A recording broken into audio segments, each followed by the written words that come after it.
Hello everyone and welcome back to another episode of Experience Kills. This is episode 36. This is our post-show, post-mortem episode of E3 2021. We're a few days out of the conclusion now. We're going to touch on a few things we didn't cover in the previous shows. We're going to go over all the news we didn't have time to go over. We're even going to talk about some games we actually found time to play and the large selection of demos that have been made available via Xbox and PC in the last few weeks. And in one final thing, we're going to decide who had the best showing for us personally. And I said it like that because Rob doesn't like the idea of me saying there are winners and losers at E3. We had an interesting debate about that in the week, actually. We did, and we'll talk about this debate later, because I think it's relevant to bring up. I do too, and I think I did totally come around to his point of view on this. So we will come back to that later. But first of all, let me introduce my co-host today. As always, we have Rob with us.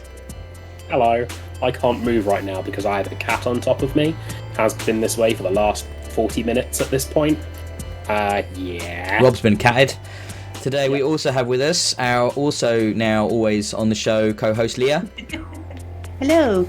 I have a cat, but he's not on me. He's behind me and he's adorable. I think if Rob is the Destiny editor, you can be the Subnautica editor. How does that sound? That'll do me. Yeah, you down with that? Cool. Yeah. Good. Now we have titles. It makes it easier to refer to you. But yeah, I think, first of all, we're going to stick to a fairly normal format of the show. However, it's probably going to be a slightly longer one because we've got so much news. We're going to go over, for example, when we were recording the Xbox Bethesda show, we were actually doing that while Square Enix was happening, so we didn't have a chance to talk about Square Enix. So what we're going to do is we're going to start talking about Square Enix, and then we're going to get into all the other news. Some big news has come out in the last few weeks, so there's some lots of good stuff to talk about. But yeah, it's going to be a mammoth one. But let's start with, most importantly, what have we been watching on the many streaming services and television programs that are available to us in 2021? So, that's how we start the show. We've got to do that. So, I know we've all been watching Loki, so I think we should touch on Loki. Who wants to go first? I think many people would like to touch on Loki. But yeah, no, it's a solidly good television program. It's great. If you haven't watched it, what's wrong with you? Go and watch it now, basically. I was right, because of course I was right. How spoilery do we want to be at this point? Well, give big spoiler warning now. Alright. Imagine sirens and big spoiler warnings. Spoilers! Of course it's a female fucking Loki. I called that the second they did they had a confirmation there that he was gender fluid. And they even signposted it earlier in the episode when Loki variants take so many different forms and showed all the different forms, and it's clearly we're about to get a female Loki. Oh look, a female Loki. So yeah. And she seemed really cool. Yeah. I'm down. Casting seems to be pretty on point. Yeah.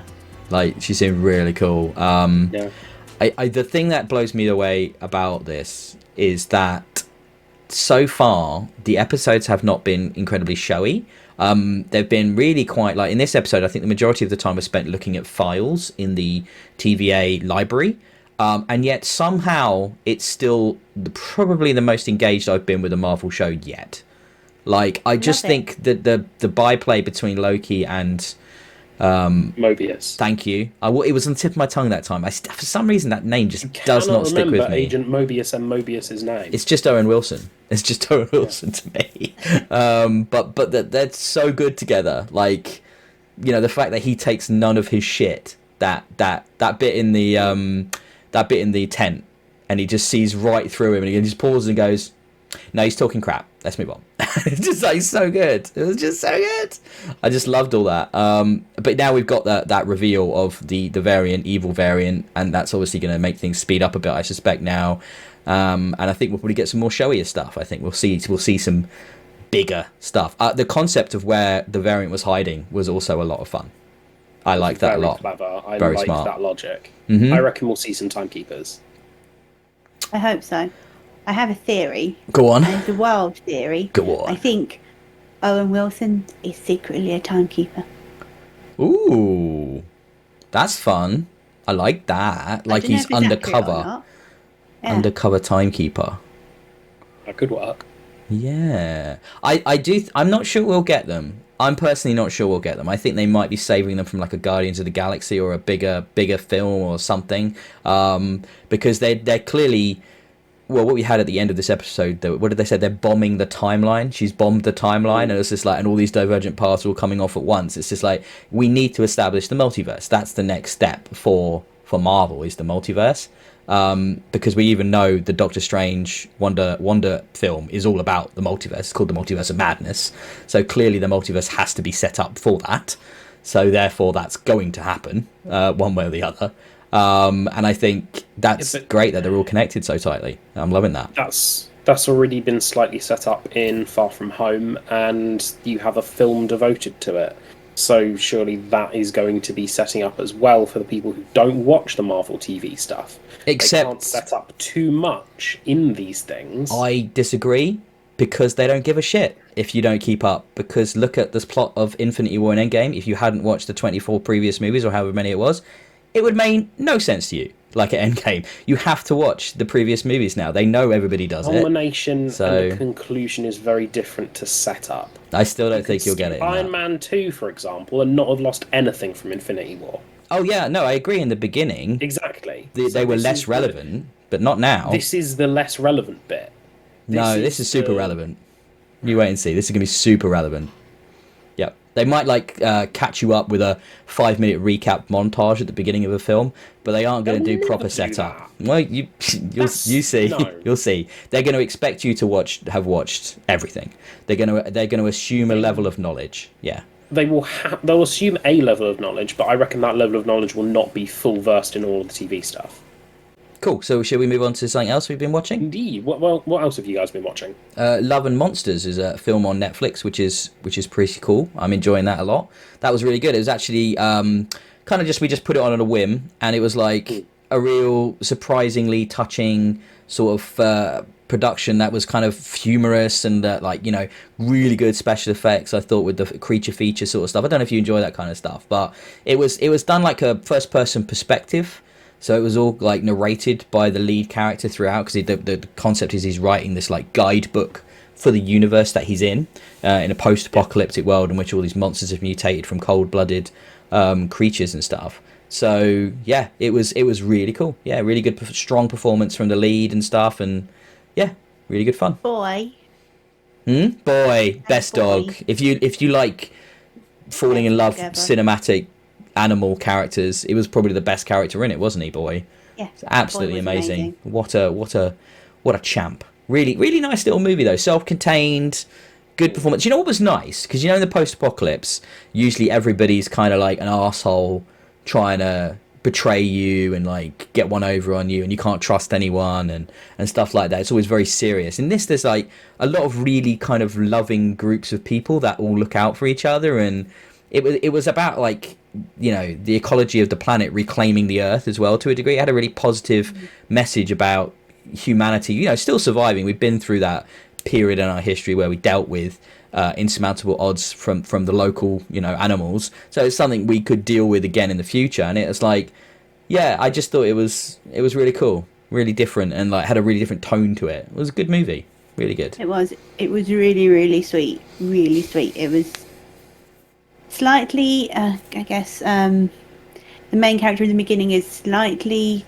overly optimistic and does things for fairly stupid reasons, but it's just brilliant. It was really sweet. I loved it. You should put it on your watch list, Rob. What else have you been watching? I finished off the anime Demon Slayer on Netflix. It's not a Netflix original or anything, it's just where it is. Okay, calm yourself. And it's a really fun one. It's set in sort of post-industrial revolution Japan. So there's like trains and cars exist, but there's still a lot of the ancient Japanese themes. A kid's family gets massacred, and one of their daughters, or the main character's sister, gets turned into a demon. And he gets taught basically to be a demon slayer.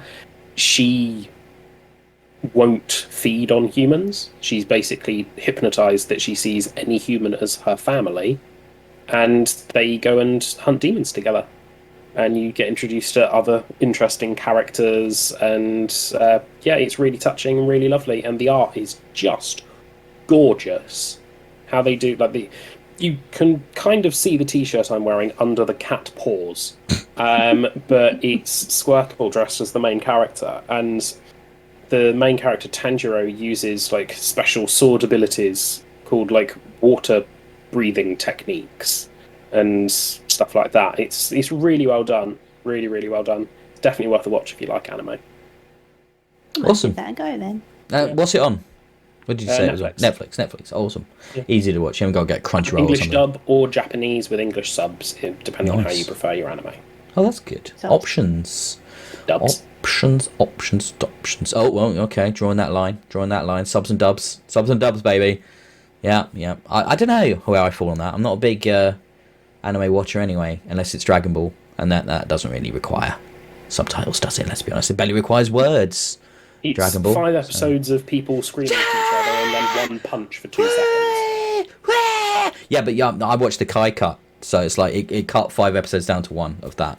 So it was quite good. So you don't watch Dragon Ball, you watch bits of Dragon Ball. Yeah, exactly. The bits that actually move the plot forwards, rather than just I don't know, when they go and get the driving licenses, which is a famous one for that, and play baseball for an episode. Is that actually a storyline? Yep.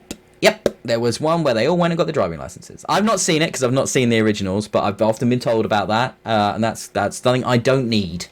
So I'm happy not to have seen that bit. So Usually I would take the piss out of you for skipping such a thing, but yeah, no, good skip, very good choice. I came to Dragon Ball very late, very late, only a few years ago. So yeah, I didn't watch it as a kid, so I felt like I didn't need the driving license episode. Never neither. Right, should we get on to the news and how we're going to kick off with Squeenix? Yes. So, I mean, I don't know. How do you feel about Final Fantasy stuff, Rob? I rather like Final Fantasy. One of my favourite games of all time is a Final Fantasy game. Which one's that? 10. Oh, yes, you do love your 10s, don't you? Yes. And you also, you love love Dirge one. of Cerberus, don't you, as well? That was Yes, the one you indeed. talked about. I love Dirge of Cerberus. What did you think of this Stranger of Paradise thing? Chaos. Lots of chaos. What does All the that mean? chaos. Do you think chaos was in there? I mean, They mentioned chaos in the trailer. I kind of just once. switched off when I saw dude in t-shirt. Like, it didn't exactly grab me from a Chaos. Chaos t-shirt, Chaos jeans and t-shirt, Chaos haircut, Chaos. His name isn't whatever it was. It's Chaos. I mean, this is like this. What was said in this trailer. This harkens back to a bit about how, for some reason, trailers from Japan for the Western audience always suck, whereas trailers from Japan for their own audience are usually banging awesome, like freaking brilliant. But then for some reason, when they do like the translation or what they think will appeal over here, they 90% of the time are just terrible. I don't know. It's just chaos. It's just. Yeah, he might have mentioned it a couple of times in the trailer. Maybe once. It's every other fucking word. Once or twice. What do you think of the actual look of the game, though?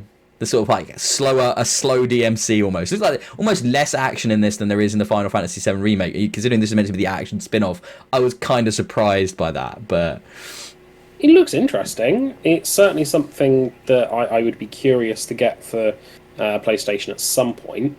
Yeah, looks sufficient.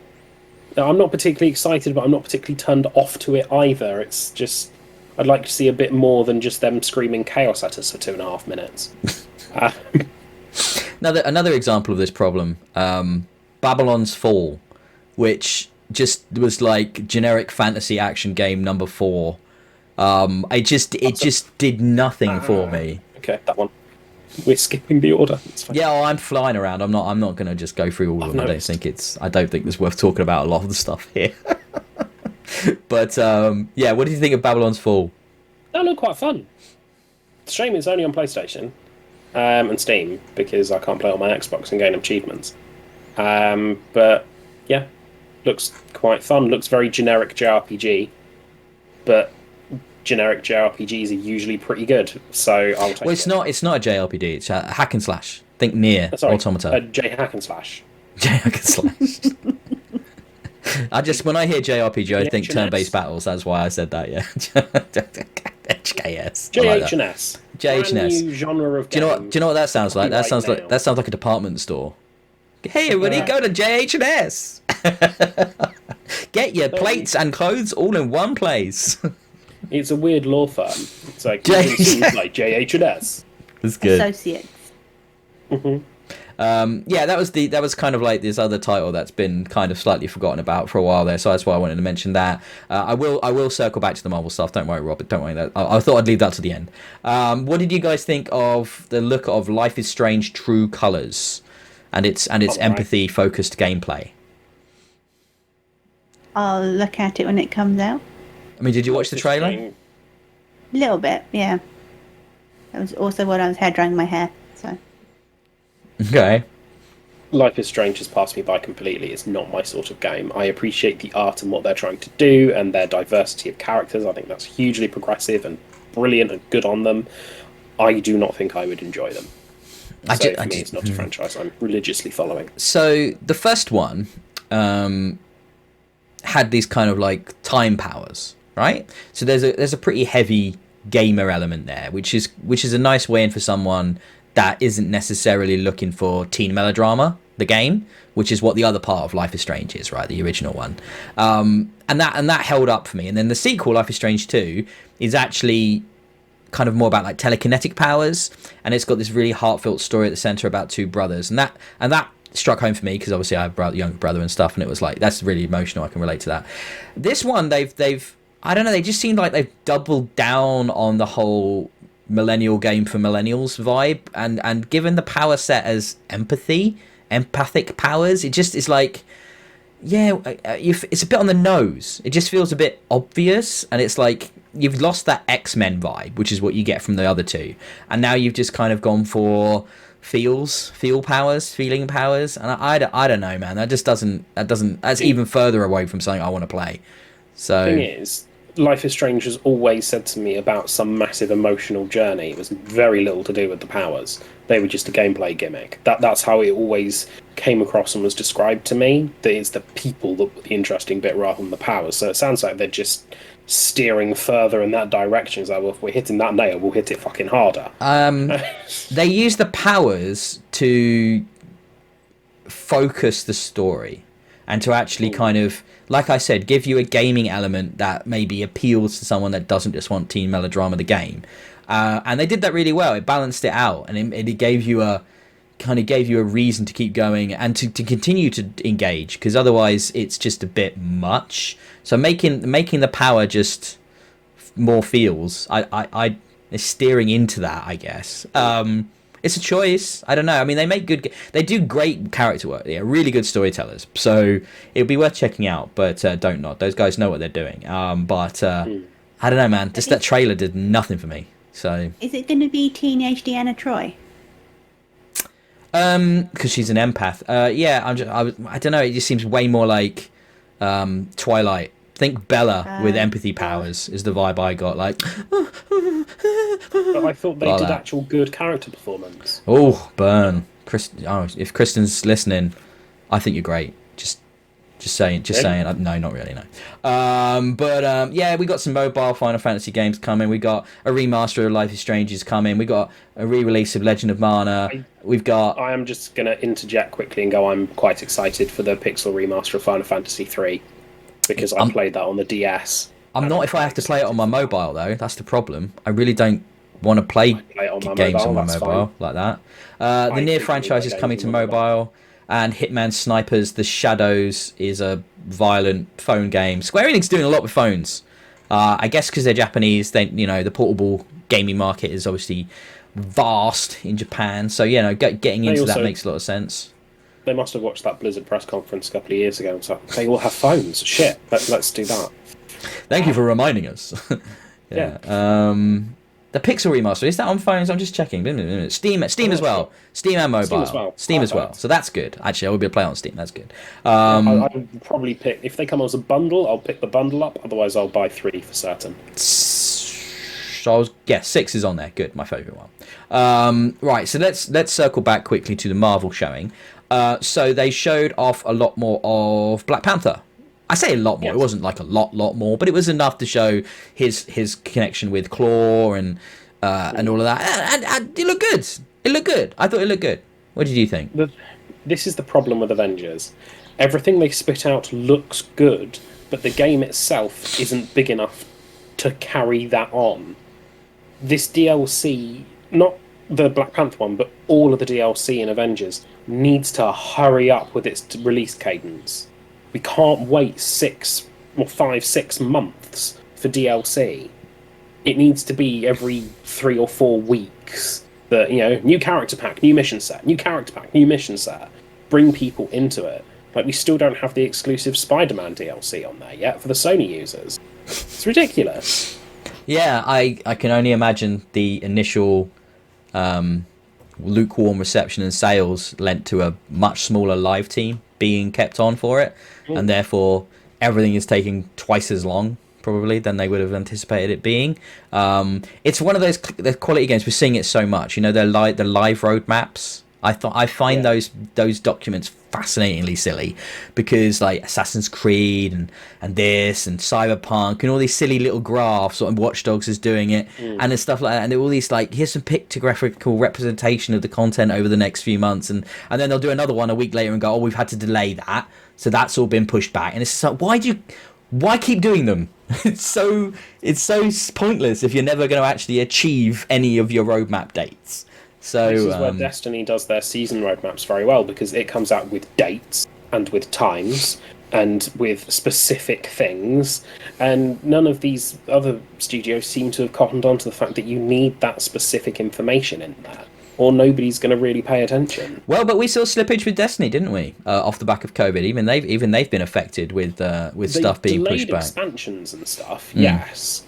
But once they release a roadmap for a season, like the season of Splicer, that roadmap, that is when things are releasing, unless technical stuff gets in the way. So yeah, I get the impression like their work is done before the season even starts. Like they're prepped, and it's like it's going to hit those dates. And they're a season ahead.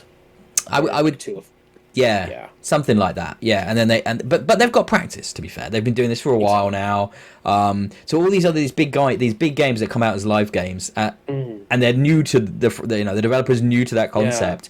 They really struggle, and it's hard to do. And I appreciate that, how hard it must be to do. But just don't put the roadmaps out with these vague promises and then never ever achieve them. It's a bad look. But I always want to like that game more. Marvel's Avengers. So do I. Like, the gameplay is so much fun playing the campaign through. It's really good and really enjoyable, but there's just nothing that grabs me. The 2 bow and arrow characters in a row. I love myself a bit of bow action, but Jesus bloody hell, it got really boring. Yeah, I can only imagine Black Panther. You look at what they've done, and he obviously looks different to the MCU. He sounds completely different to Chadwick Boseman. They've taken it sounds a lot older, a lot gruffer, a lot more like the comic book version of Black Panther. And I think that was important to differentiate and give it some time and stuff. But obviously, that must have changed a lot for their plan. So I do appreciate that. And what they're doing with Claw looks good. I like the look of it, but. And then the trailer focuses mostly on Black Panther, doesn't it? And then you see a bit of like other Avengers in it. And to be honest, what that did was pull me out of it.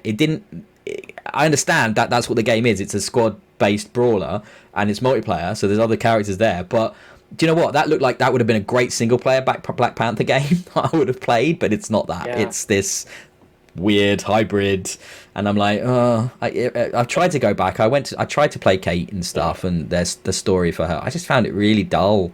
Like, just it wasn't engaging at all. But anyway, so they tried to do so many good things and have succeeded in proving that the things that they are not would be infinitely better. Like a strong single-player, narrative-focused campaign with no live service elements would work so much better. I mean, yeah, it's what we've said since day one, isn't it? Like, that's what everybody, and it's true. But they're still going with it. I kind of respect the commitment. But isn't it just more bad money after, more and more? It just keeps growing. I mean, they're not charging for this DLC. It's all free, isn't it? Exactly. So I guess they're just hoping to see that user base grow a little bit. But I wonder if it is. I really do. I'm just waiting for the last DLC pack to come out, then I'll play through them all in one go. Can't be far off, can it? It was meant to be about 20 DLCs. Oh, yeah, it's not going to be 20. No. Yeah, Doctor Strange, all sorts. Oh, wow, that would have been... Yeah, it's not going to happen. Right, let's talk about something else, and they have very, very, very, very, very, very, very vocally positioned this as the antithesis of Marvel's Avengers release plan, i.e. no live services, no DLC. This is a one and done. This is a complete game in itself. And that, Rob, why don't you tell us about it, because you're quite excited about it. So I can. Bear with me. My movement of things is slightly complicated at the moment because furry thing. We're getting Guardians of the Galaxy game, which to me came as a complete and utter meteoric surprise because I had no idea that this was in development.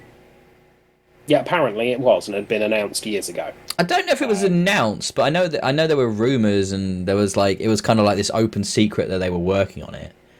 I don't know if they announced it or not. I can't remember. It's coming out on October the 26th, so not actually that far away, really. There are only 28 Mondays until Christmas, so it's not really that far. That's adorable. Did you really just say how many Mondays they were there until Christmas? Oh, you're so sweet. I'm counting down the days till Christmas. That sounds nice. No, I'm not. I saw it in online during the week and thought of a way to try and freak people out. I love it. I'm doing that now. But yeah, it looks fun. It's come under a lot of criticism comparing it to the MCU cast, that it's all been Caucasian washed and not having features correctly in there, and Gamora doesn't look like Zoe Saldana and that sort of thing. But it's not meant to be Zoe Saldana's character. It's the same name. This is, I think, their problem doing a franchise with an active cinematic universe taking place at the same time. No. You're not the same thing. Why doesn't Drax look like that wrestler guy? Exactly. Yeah, actually, looking at him, one of the things I liked most about it, Rob, was the comic book accuracy. I actually really dug, that is Gamora comic book Gamora, right? Straight up. Yeah. Much more than it is cinematic. So I really liked that element of it. There were bits of it I didn't like, but that bit I really did. And I was like, that's really cool, because Guardians were, for a long time, my favourite Marvel comic book characters, because of Dan Abnett and Andy Lanning's run on it. And they're absolutely incredible in those comics. But, the movies have always been a bit meh to me compared to those comics. But I'm glad. I'm excited about that. So yeah. It looks really fun. I think that you play as Star-Lord throughout the entirety of the game, and I think that might be its problem, is that it won't let you play as Rocket or Gamora or Drax. Didn't know that. That sounds like a mistake. Okay. Yeah. You are locked as Star-Lord because you must be the recognisable human character. Mm-hmm. So lots of shooting, close combat stuff from Star-Lord, so it looks reasonably fun, looks very pretty in the trailers they showed, but trailers are easy to make look pretty. I'm happy. I'm probably going to pick this up, probably not on release, because Marvel's Avengers burned me, but I will definitely pick this up, probably maybe around Christmas time perhaps, or in the January sales. I'll look to pick this up and spend a bit of time with it. I'm going to make a wild guess here, and a prediction. Are you ready? Oh? I don't think this is a full price game. I think this is at least £10 or 20 quid less than full RRP, 50 or 60. Say 50. Well, yes, it's hard to say now because PlayStation charge more for all their games. But let's say 50 quid. If 50 quid is the normal full price release, this is a 30 to 40 pounds release. Yeah, well, you're telling me you can only play as Star-Lord. There's no DLC plans. There's no ongoing monetization. It's gonna, I reckon, be no more than 6 to 8 hours in length. Judging by the sort of the structure of the combat and the way the game looked, I don't think it's full price. And we've got precedent now, which is Squadrons. Obviously a very different type of game, but developed with that very similar mindset of we're not looking to make an expansive ongoing thing. We just want something quick and easy. That turned, but obviously it was a huge success. I feel like this is a bit of a mea culpa from them. This is trying to give the fans what they want. I don't think they're going to ask 50 quid for it. I could be wrong. It might already be up for pre-order because a lot of them already are. I should probably look, but I wonder whether maybe they were going to do a Guardians of the Galaxy set of DLC for Marvel's Avengers, and then the game tanked, and they thought, oh, we've got all these nicely high-rendered models. Shit, make a story. Someone make a story. Well, beyond just high-rendered models, they probably would have, mission plans, and you could have environment design and all kinds of stuff, couldn't you? Like they do for Black Panther, and they're looking at, I'm guessing, well, are they looking at end-of-lifing Marvel's Avengers a lot sooner? So therefore, why put Guardians into something that's EOL-ing? 4 DLC packs. A Gamora pack, a Star-Lord pack, a Drax pack, and a Rocket and Groot pack. Could have been separate or all together, or Maybe. who knows? But Or I could just be way too cynical, which is a distinct possibility. I don't know what's happened to you, Rob. You used to be such an optimist. Has being on this podcast made you cynical? I do apologise. It's overexposure to yourself, Ben. I'm the optimist. I'm not cynical. I'm the opposite. Jesus. I don't know. I thought the dialogue and quippiness was quite good. Yeah. Not quite movie good, but good enough. Yeah. Yeah. It looked pretty solid. So yeah. For me, it was the combat that looked a bit like. I don't know about that combat. Just didn't look high impact. Kind of looked like DMC Light, or it wishes it was God of War but isn't. Kind of look to it. I don't know. From what I understand about it, it's your Star-Lord, and you have influence over the other characters, but as in very much like Guardians of the Galaxy, they might go off and like do something you didn't intend them to, which could be interesting.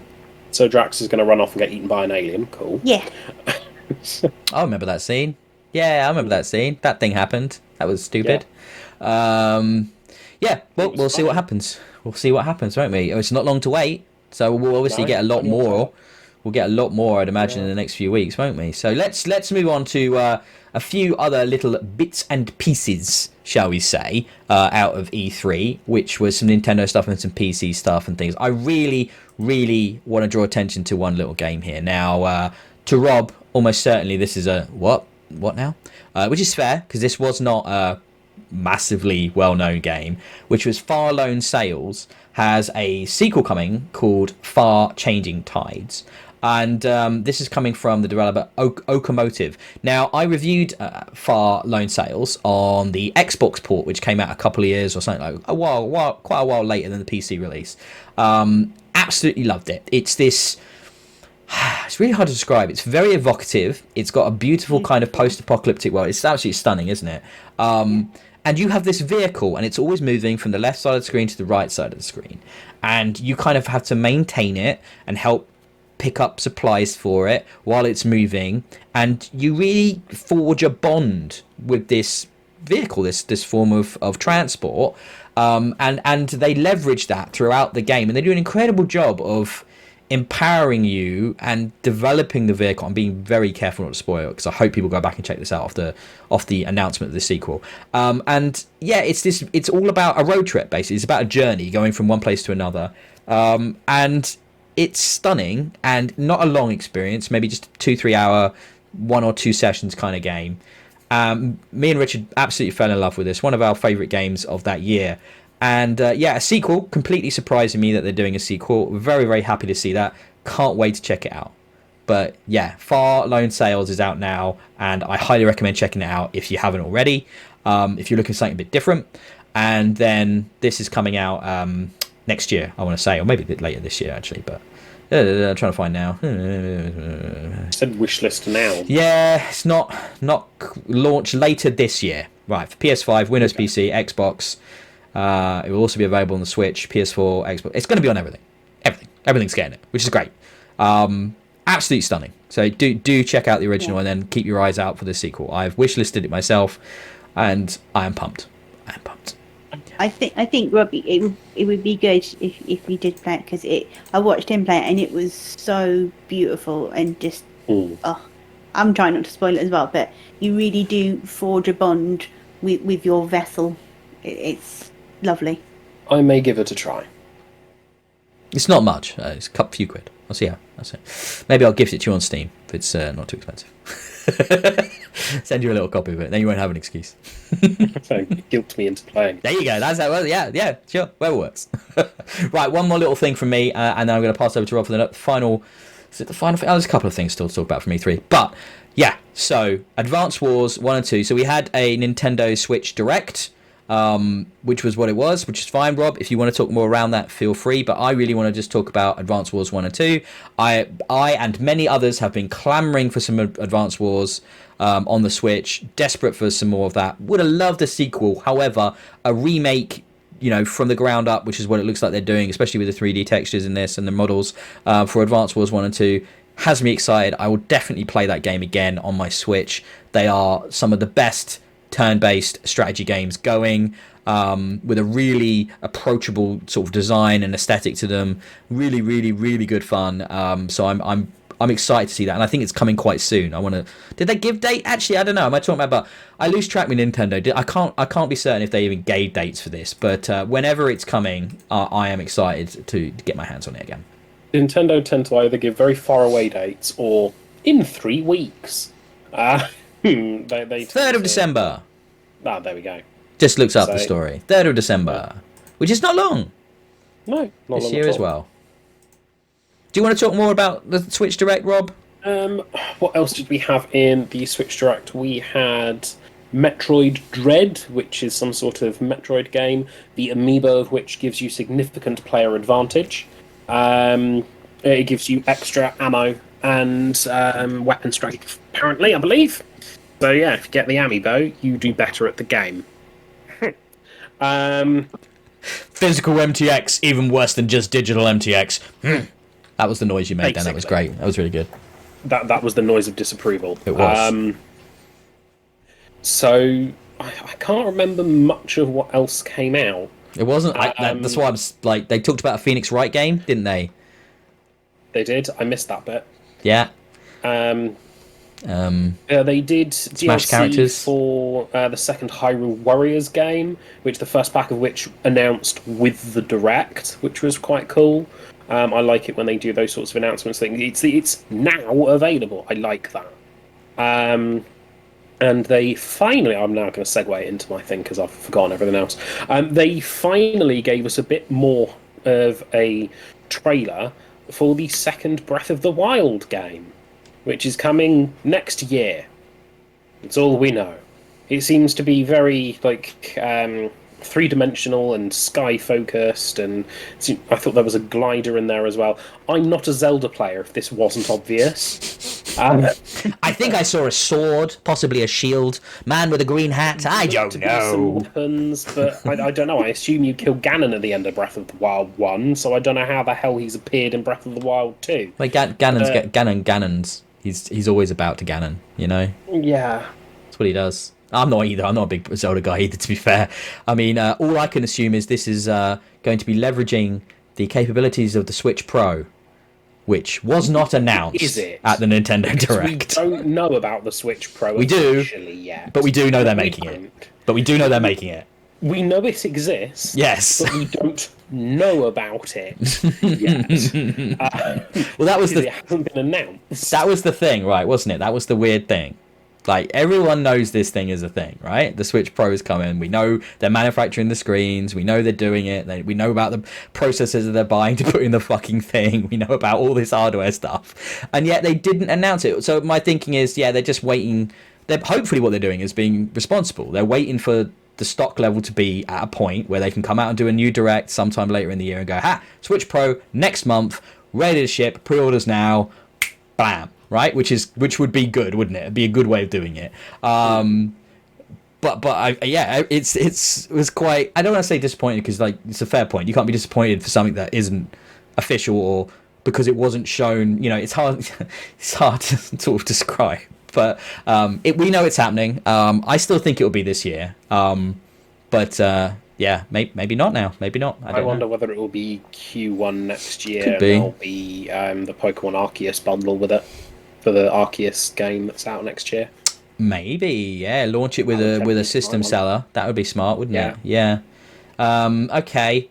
Well, if we've got nothing more on Nintendo, we're just not big Nintendo people. We've all got Switches. It struck me very much as a very good Nintendo show if you like Nintendo franchises. I am incredibly narrow focused on my Nintendo franchises and the games I play on my Switch. It's basically Mario Kart, Mario Golf, if that's going to be added to it, because that looks fun, and Pokemon. That's basically all I play from Nintendo. So it's difficult. But yeah. Yeah. Yeah, but you got to have a Switch. I think each of us has one. So. Oh yeah. You have to have what about? I mean, Leah, you're probably the most Nintendo-y of us. Am I? Are you? Are you? I'm just guessing because you're a girl. Thanks. That's all right. Nothing like casual sexism on this show. I'd say that was more gender profiling than sexism. To be fair. Gender profiling is a form of sexism. Well, okay. Yeah. We apologise to anyone offended by that comment. I don't. Anyway. I don't. I apologise for nothing. I know Go you on. don't. We as a channel do. My channel. I don't apologise. Oh, for goodness sake, you. Go on. Tell me about Nintendo. So, Pokemon.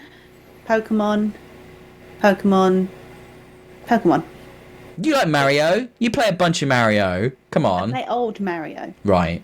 Yeah, you don't play new Mario. That's true. No. You like Old Mario Kart, don't you? No, No, not really. don't You like make me Mario play it. Okay.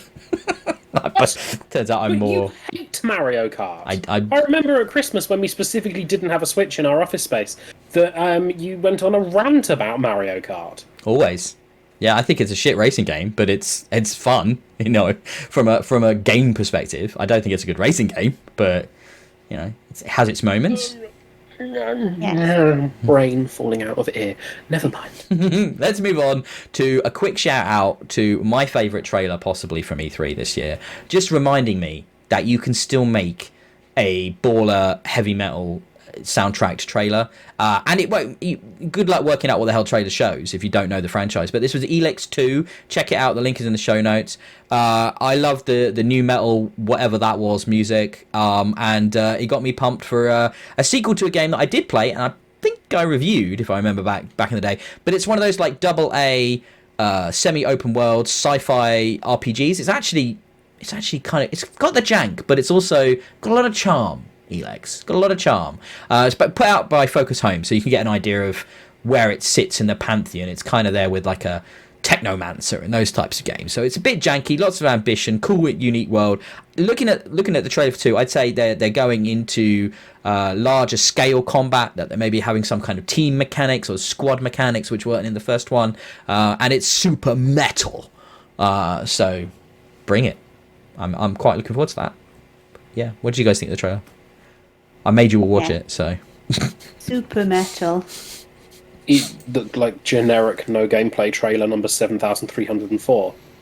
At this point, we have seen quite a few.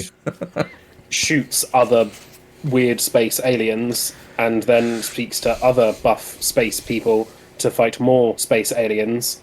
And then there's shouting, and then the trailer ends, but you don't actually hear any dialogue because it's all music. So Yeah, I thought that was a weird choice, but there's that bit with them. Concept of anything happening. It was weird, wasn't it, when there was that moment in the trailer where they're like, there's dialogue stuff being shown, and yet you can't hear any of it, and there's no subtitles or anything. It's just music. That was weird. I thought, why show that? But I was enjoying the music, so I didn't mind. Fair enough. It was fine. If you want the most generic trailer in the world, it's the trailer for you. No, it's not the most generic. We've seen far worse. Anything out of Japan at this year's E3 is far, far worse than this mess. But It's a generic, not worse. yeah, no, okay. Come out. I see what you mean. I see what you mean. There is a difference. Chaos everywhere. Chaos, the chaos of the chaos. The chaos is chaotically chaoting all over us. I've been Chaos is chaotic. chaos everywhere. I have a Anyway. chaos mess on my face. Right, Sorry. it's okay. Do you want to talk about the next? This is huge. Right, talk about this story coming up. This is massive. Microsoft made a big deal about how moving forward their stuff would be like backwards compatible, so you can still play all these Xbox games on the Xbox One. That logic always stuck out weirdly to me, because how are you going to play the brand new, all bells and whistles developed for the Series X game on an Xbox One? How's that going to work, right?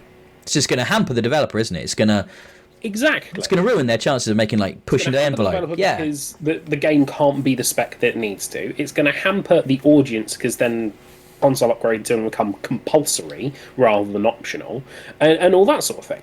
Microsoft, however, have come out with a solution. So they are turning around, and for older Xbox One consoles, they are doing all of their Series X games via Xbox game streaming. So you don't actually play the Series X game as a local install.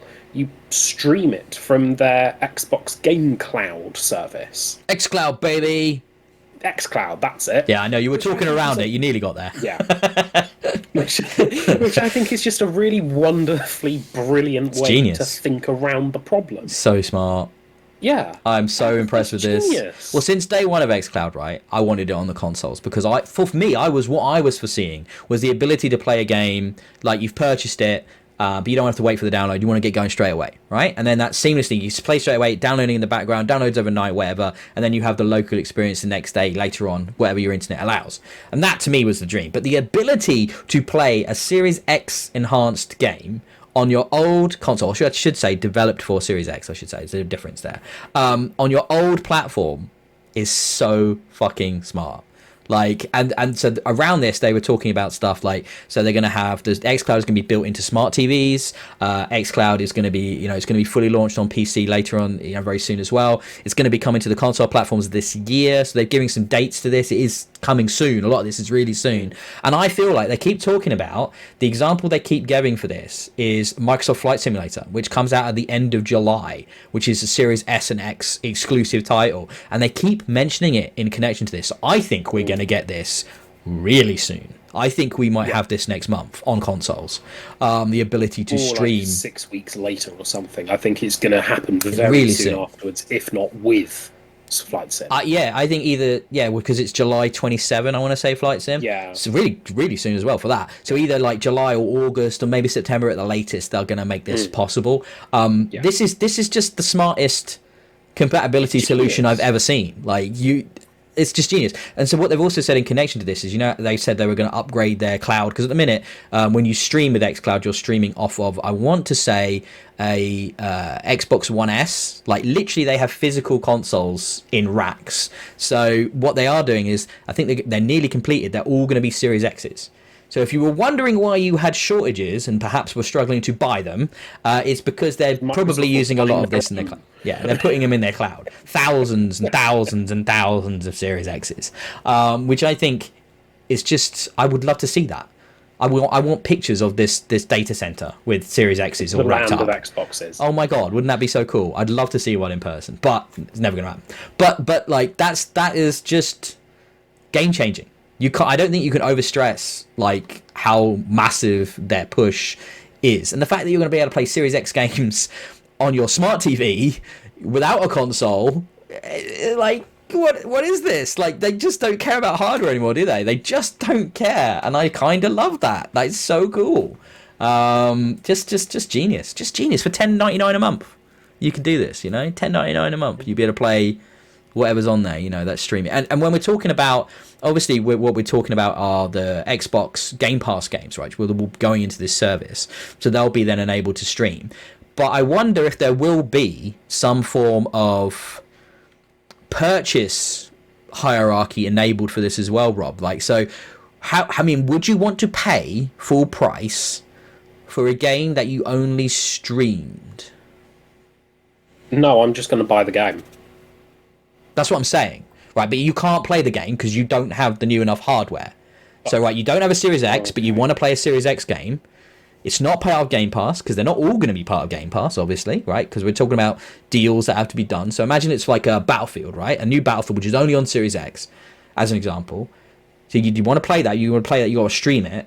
Would you pay full price for it? I wonder what that ecosystem looks like, how they're thinking about structuring and shaping that. Or do they just not offer that? And is it only for ones on Game Pass? I reckon it's only for ones on Game Pass, to make it their family is more integrated. Makes sense. Well, I mean, look, their show, 27 of 30 games, Game Pass. 27 of 30 games. It's almost like they're not interested in you buying games anymore at all. It's crazy. It's crazy. No, they just want you to rent it. They just want you permanently hooked in. $10.99 a month, every month, for the rest of time. 10 years ago, Halo would have been like the biggest money maker option for them to push 4 different editions and all of it. I had the Spartan edition of Halo Reach, for God's sake, with the Noble team in the plastic. Same. Right? Yeah. beautiful statue. Yep. But now it's Game Pass day one. Game Pass, bitches. I mean, that's what happens. They're not interested in shipping games anymore. They're interested in shipping Game Pass. I'm in that position where there are certain things coming out that, even though it's going to be in Game Pass, I'm going to buy. Because there will be special editions and deluxe editions that aren't the Game Pass version, or there'll be physical editions like you were talking about with fancy collectibles. And there are certain franchises like Halo. I will always buy a Halo, right? I'm buying Halo. There's no question. That's just I know it's on Game Pass, but I love that developer. I love that. Well, I love Bungie, I should say. Well, it's not Bungie anymore, but I love that franchise. I will always get certain games myself just because I want to own them and I want to support the developer. But let's not pretend they're not being supported by having a deal in Game Pass. They clearly are. The deals are different, but they are getting remunerated in some form. We don't know. They vary from developer to developer, these deals. But this is just this fascinating evolution of the ecosystem of how we consume games. As an enthusiast press gentleman like myself, I honestly, this is exciting. And I am. The business of games is fascinating and evolving and changing in front of us right now, and I cannot wait to see how things look next year. Like, it's going to be different. Speaking more as a consumer than a journalist, for me it does turn into that question of, why should I buy games? Why should I buy Forza Horizon 5? Because I can play it for £11. Oh, and all the other games I have, and Halo, and Final Fantasy 7, and Destiny 2. I can play all of this stuff, and more. There are, 100 million games on Game Pass at this point? Yeah. I can play all of those for £11. No matter what sort of game I'm feeling like playing, I can find it on Game Pass. Talking about Game Pass in a more general sense, this month they've got a slate of things leaving, which have got to be some of the most high-profile departures I've seen from Game Pass yet.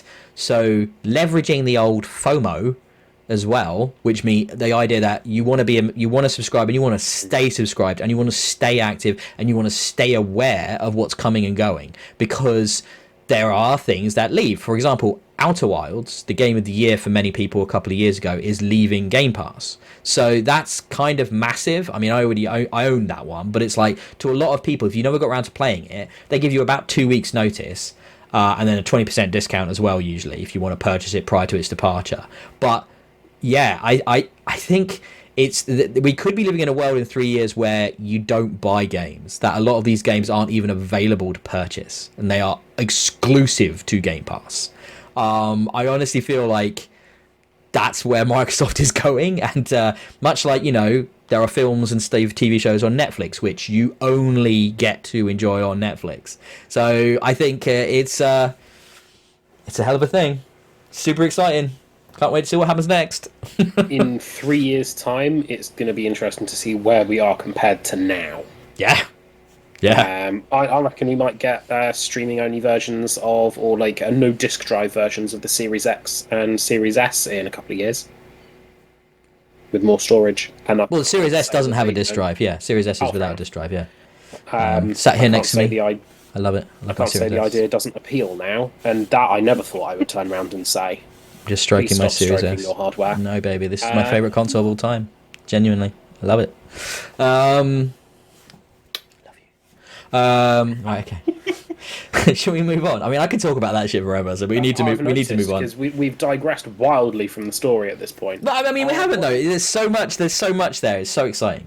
Why don't you talk about Back 4 Blood, Ben? Yes, I will talk about some Back 4 Blood. I'll throw some stuff in there. So we kind of got like really good news, and then we got like, some people were bothered about the second bit a lot more than I am. But the first bit is that they are being progressive enough to say that as long as one person in your party owns DLC for Back 4 Blood, everybody will get to enjoy that DLC in a co-op or adversarial situation. So they're not going to gatekeep that. They're not going to prevent you from playing with people with DLC. Smart. Very clever. Everyone should think about something like this. Very inclusive. I did joke with Rob that Rob was only happy about this because it meant he didn't have to buy the DLC, because he knew I would buy the DLC. I saw this story before Ben had mentioned it to me, and I was happy because I thought this was just a really good move for the dev to make, because I think I joked. Just good.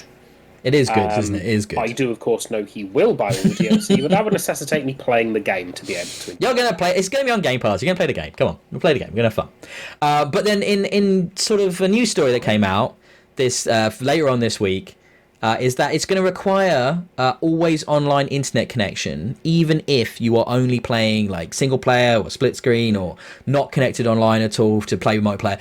And some outlets have really latched onto this as a huge negative. Now, to me, my my PC is never not online, right? Literally never. Though I do understand, of course, there are many reasons that you're not always online. You've got poor internet in your area, you've got stupid bandwidth caps, you're a member of the armed forces, a lot of those are gamers and stuff and take the consoles with them on deployment. So I get that, right? How do you guys feel about this? This is a multiplayer focused, online focused game, I will point that out.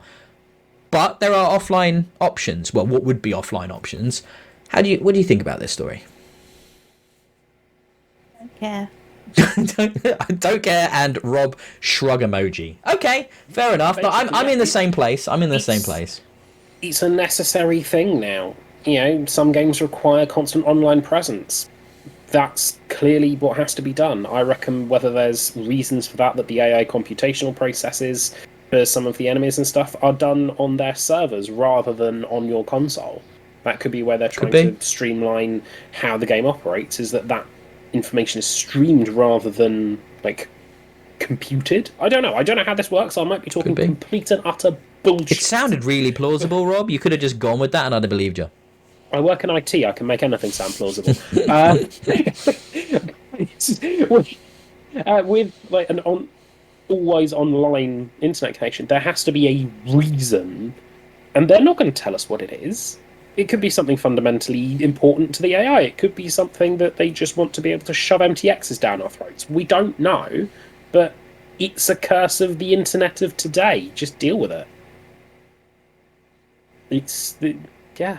I think it's talks to the wider issue of it's unfortunate that some people can't be online. And I think we're at that point in the West where it really is a basic necessity of life to have a decent internet connection. I think you should put it next to water and power, honestly, for many, many reasons.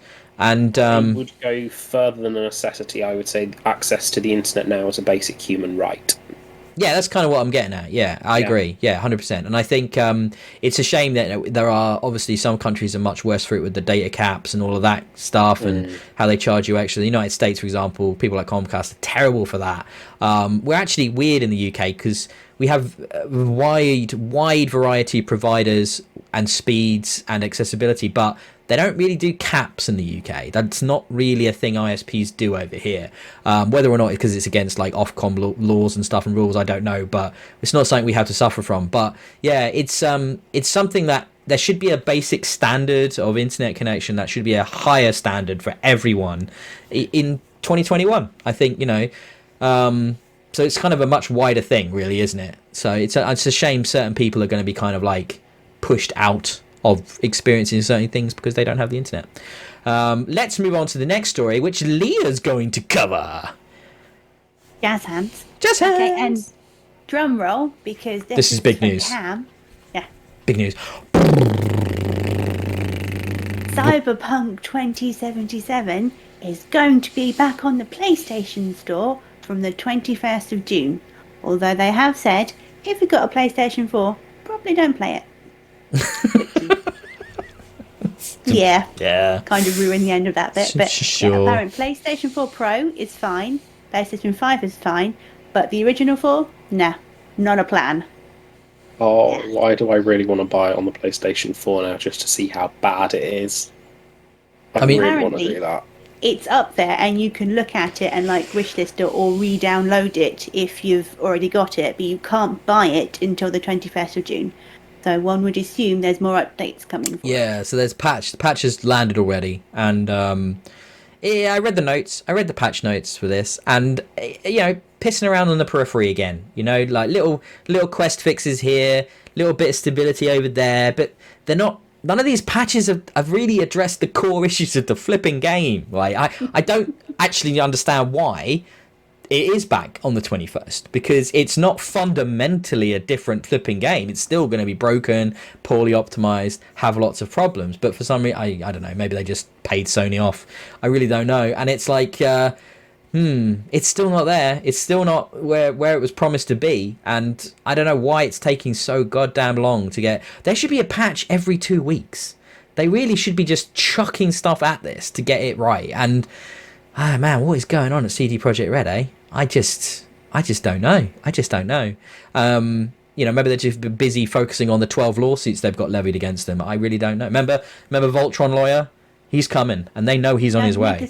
Megazord lawyer. Sorry, yeah, he's an angry guy. But yeah, that's great that it's gonna be there for people to purchase it. Hopefully they'll be selling it at a discount. I mean, like I certainly would. But I don't know. I still want that game. I really want to go back to that game. I'm going to wait until the SX enhancement is there. So 3 years from now. And yeah. I'll wait till it's a tenner. Yeah. Or on Game Pass. Yeah. That would make sense to put it on Game Pass, actually. That would probably really help. But they're not going to want to do it now, are they? Until it's sorted. No. You just get more bad press. No one wants to touch anything with Cyberpunk at the minute because it's bad press, really. Did I read somewhere that the refunds are stopping, and is that why Sony are allowing it back on the store? Yeah, well, the refund website always had a limited window on it, and that's closed now. I think, yes, that. But remember we talked about that a few episodes back, didn't we, Rob? The actual amount of people that took up on that was tiny. Very small. Tiny amount of people actually went for it. Depressingly small. You got what's the factor there? Did they not know about it? Most people might not have known about it, I suppose. But yeah. No, I reckon it was the case of I've bought it, I'll play it when it's fixed. Chuck on the pile. Back to COD. That's what I think happened. Love a bit of COD. Cool. Next story. This is a good one. Oh, this really made me tickle. This really tickled me. So for a couple of years, we've known about the name Redfall.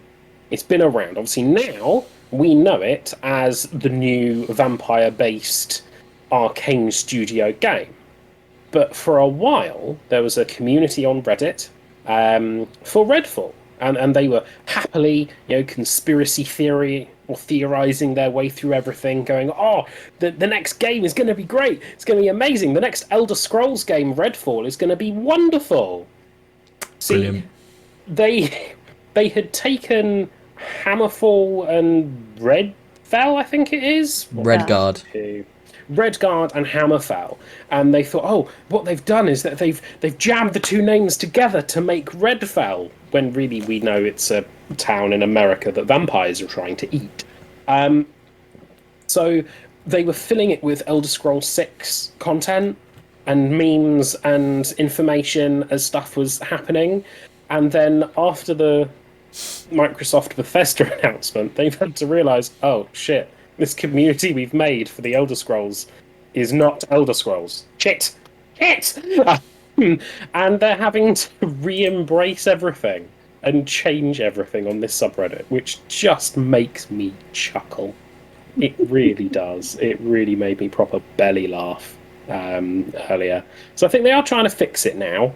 And I'm looking at it right now, and it's been totally rebranded. It's all, covered in like logos and graphics of the real game. But reading that whoopsie daisies post is pretty funny. We're not sure what we're gonna do, because you can imagine subreddit moderators and stuff are all volunteers and they're passionate about the community. So the people they may well have had on board are not the people that want to go forward with this. So they must have had to do some kind of behind the scenes discussions and stuff, which is fair. But they're looking at it, they've embraced the change.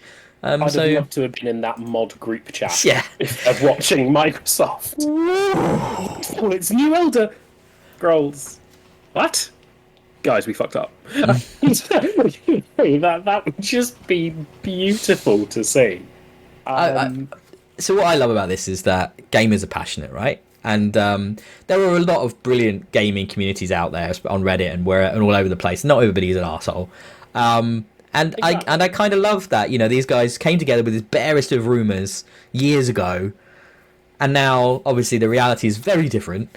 but it's still going, and they found a way. It might be a mod reshuffle. People have come, people have gone, that sort of thing. But I love that. I love that about gamers, that we get so excited about things so far out off of the littlest hints. I'm all about the hype train, me. Always have been. So good luck to them. I hope it goes well. It's great. Yeah, it's a great story. This story, it gave me a proper belly laugh, though. It's just wonderful. But yeah, I think Leah's up next. She is. Yes. Exciting times if you like Microsoft Flight Simulator. Turtle Beach is doing a controller for $350, which I'm not sure what it is in English. Almost certainly 350 quid by the time it makes it over here. Probably. Yeah, that's what seems to happen now. It looks very swanky. There is a yoke, there's lots of dials and things, and you can use it with other things. I'm not 100% sure, but I think you can. Mm-hmm. But is it too specific? I looked at this. I mean, it's got flipping flap levers. I was just like, I kind of want it for the flap levers, just for that. That's crazy. Like, normally with a HOTAS, you've got throttle and stick, right? So this is a yoke. It's got LED readouts and displays that like change depending on the plane you're flying. It's like, this is incredible. It reminded me actually in its specificity of the mech controller for what was that game called? Do you remember the giant mech game where you had that 150 button controller? Steel Battalion, yes. Back on the, I want to say, original Xbox, I want to say, actually, or might have been 360. I never got around to buying that, but I always wish I had. And it came in a ginormous box, and it was like a stick with throttles and 150 buttons, and it was basically a VT cockpit, and it only worked with that game. And it's just like the most specific thing you've ever seen. If you've never seen it, Rob, you should have a look. It truly is majestic in its peripheralness. What I find quite funny is only last week we were talking, less than 7 days ago, we were talking about how, with Flight Sim, I don't know how they're going to do that on a controller. There just aren't enough buttons. Turtle Beach clearly heard you. I'm like, no, hold my beer. I got buttons, bruv. I've got all the buttons you need. Do you need a flap lever? Because I've got flap levers. What the fuck's a flap lever? So it's a lever. Does it make the wings go up and down for the plane? Do you know? Yeah. So to make them flat. All right. So basically, I don't want to be condescending here, but because I don't know how much you know about planes. But basically, on a plane, levers that control flaps. So flaps. You know what flaps are on a wing, don't you? So this is the thing that lowers, that changes the angle of attack of the flaps, and you actually have a physical lever on this controller to do it. Sorry. The angle of attack. Yeah.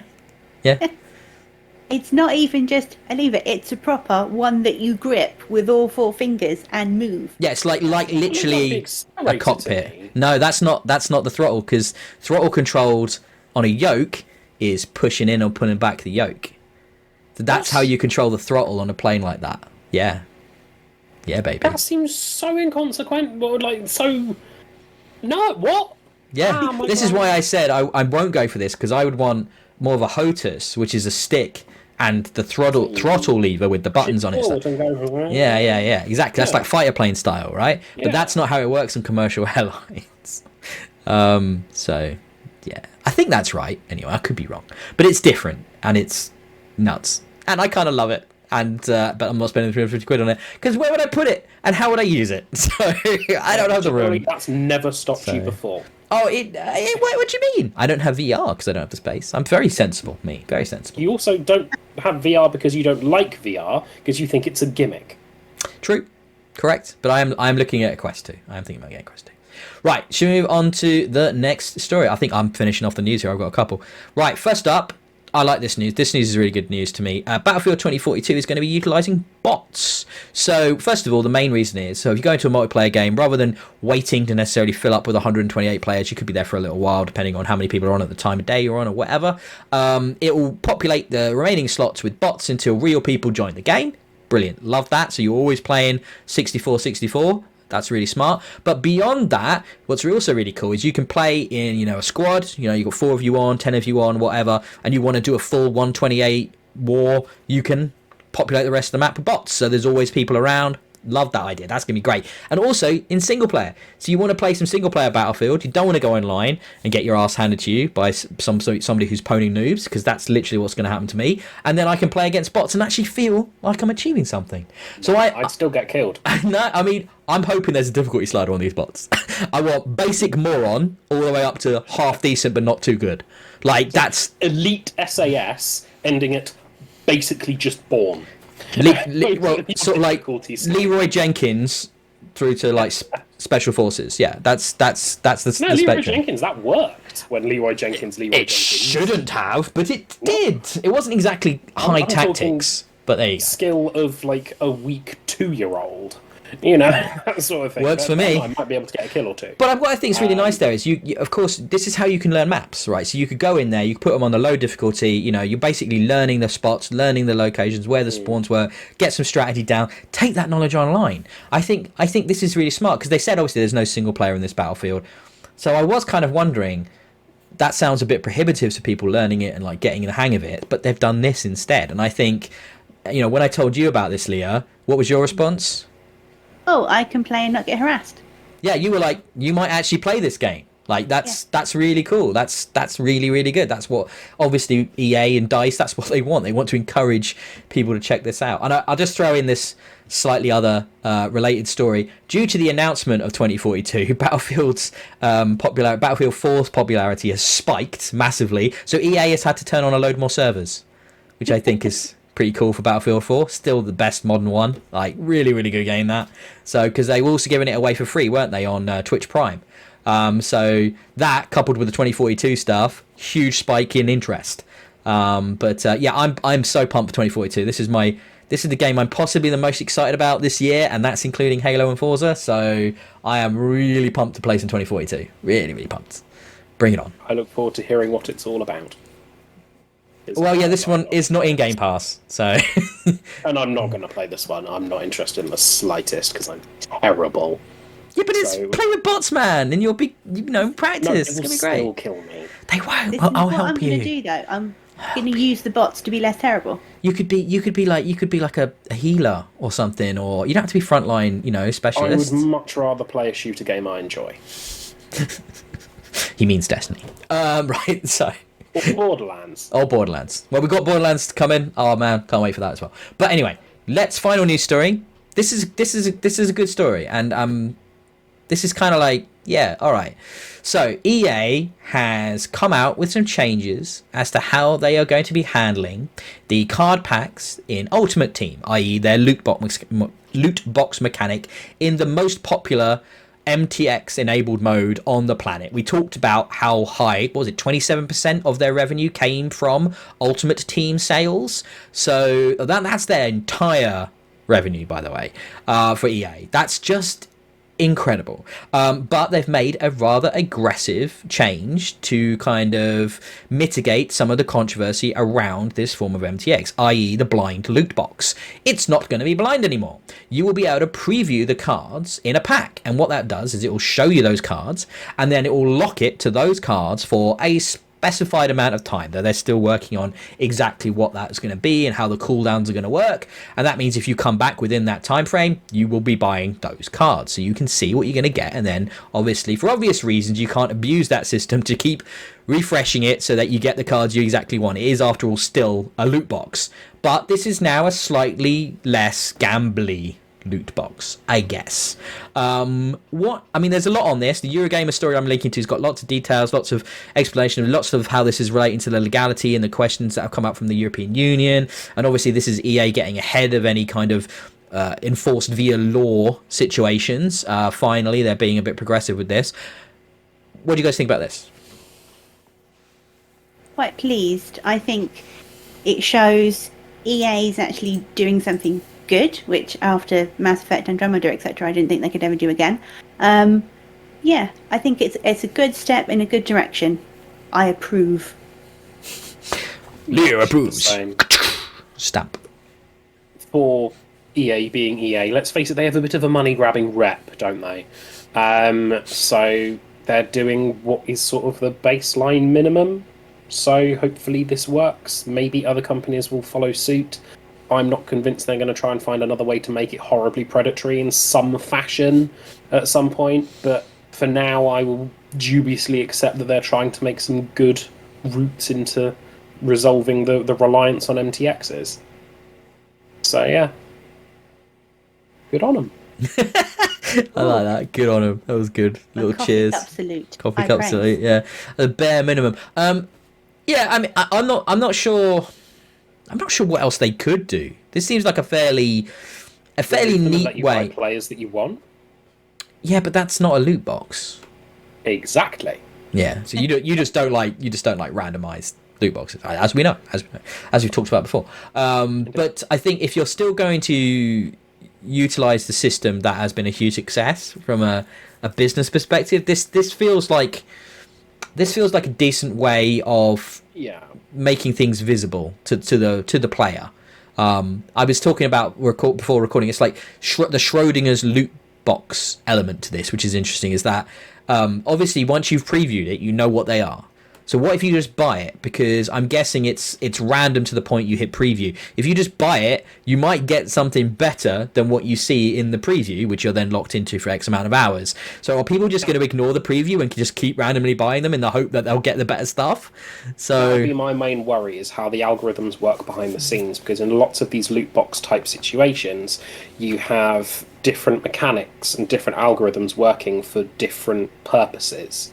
So if you're on, like, say, a hero collector game, for example, the closer you are to a character being able to, like, level up, I'm convinced that the algorithm changes to reduce your percentage chance of getting those characters and increase your percentage chance of getting other ones. So it could be that they make the super rare, powerful players like Michael Owen or whoever turn around and be super, super rare for those people that don't have him.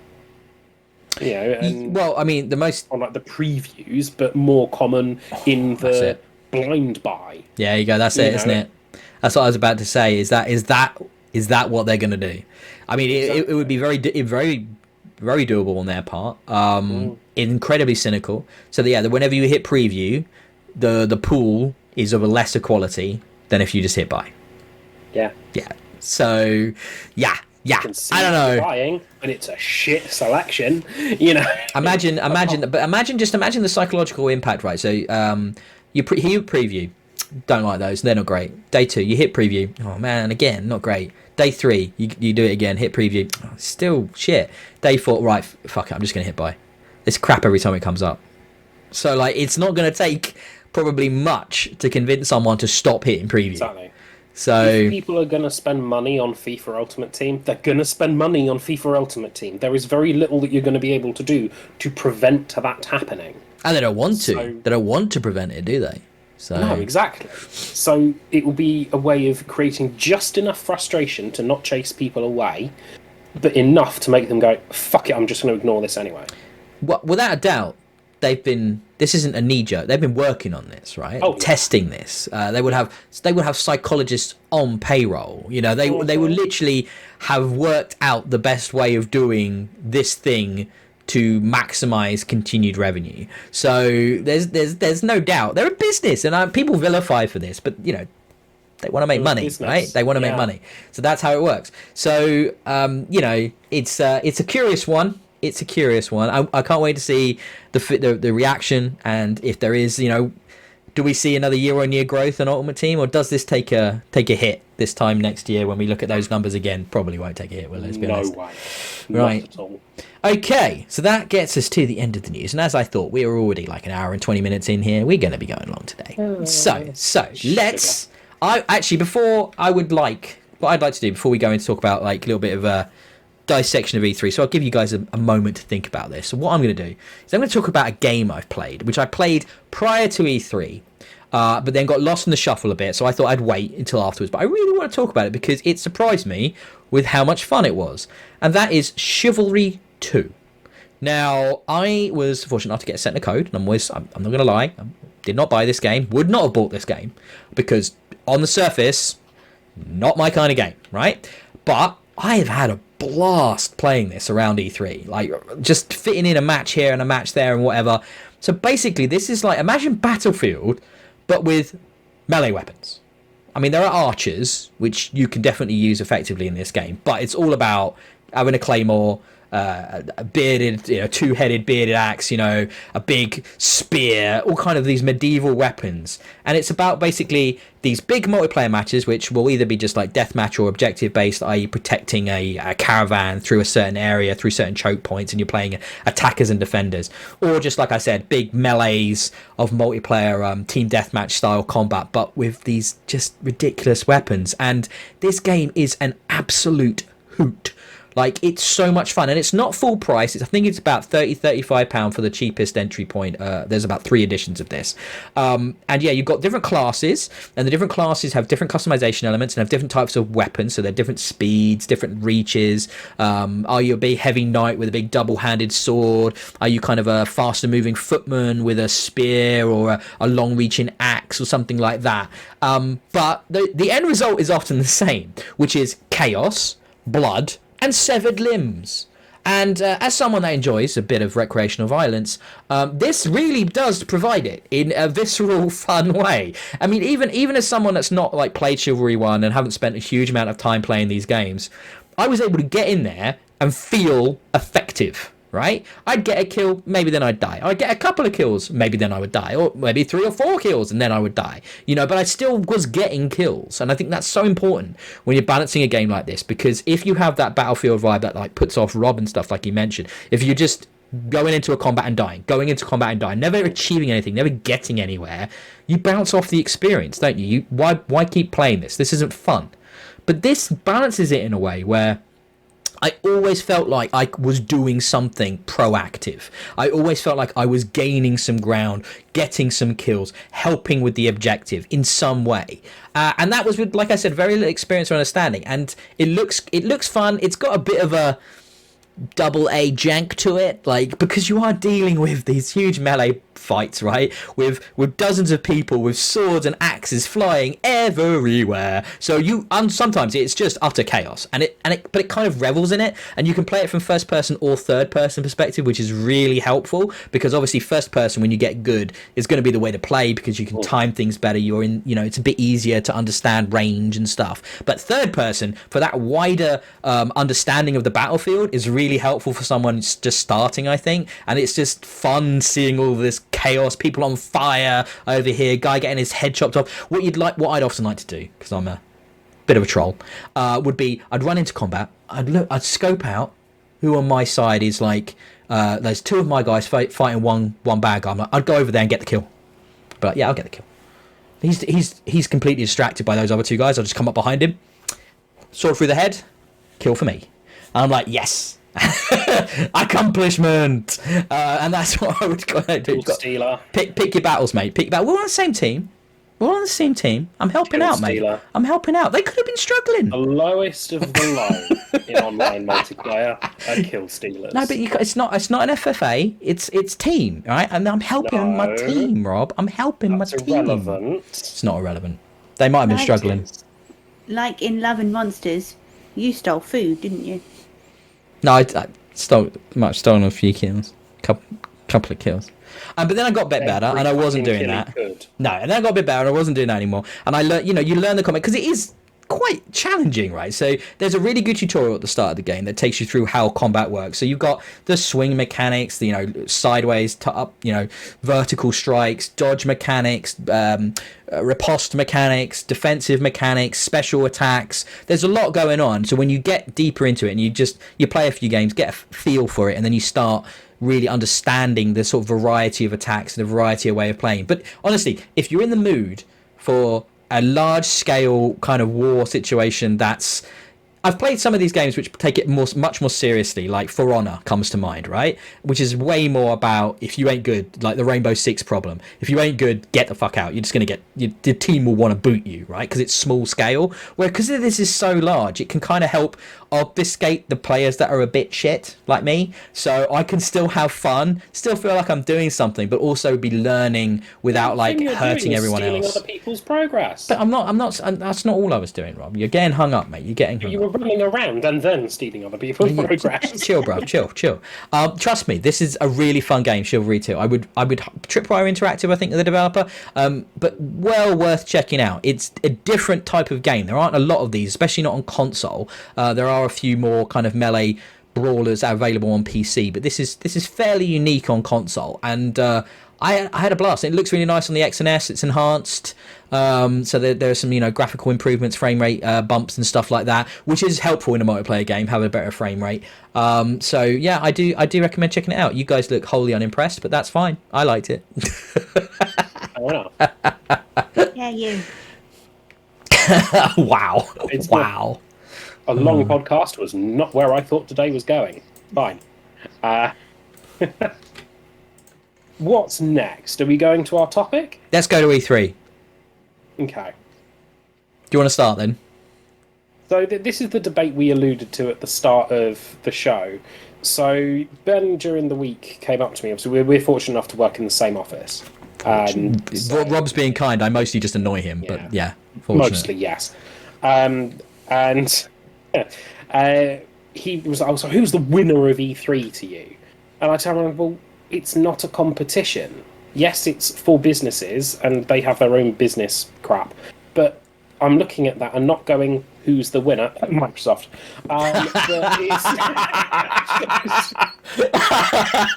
Brilliant. Love it. I'm not looking for winners and losers. I'm looking for fun shows, shit shows, and interesting shows as the consumer viewpoint. And this took us about 20 minutes, when we were definitely working at the same time, to figure out that Ben was approaching this from the journalist side of it. And you have that winner from the show who's done the most business impactful thing, etc., which you'll probably be able to explain a bit more.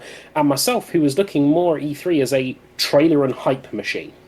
That's what E3 is to me as a consumer, is show me trailers, show me gameplay. I'm not interested in anything else. I want trailers and I want gameplay. Take two. Yeah. I was so disappointed, right? I sat down for dinner, got comfortable. Ooh, take two. Firaxis, GTA. Who knows? It could be really exciting.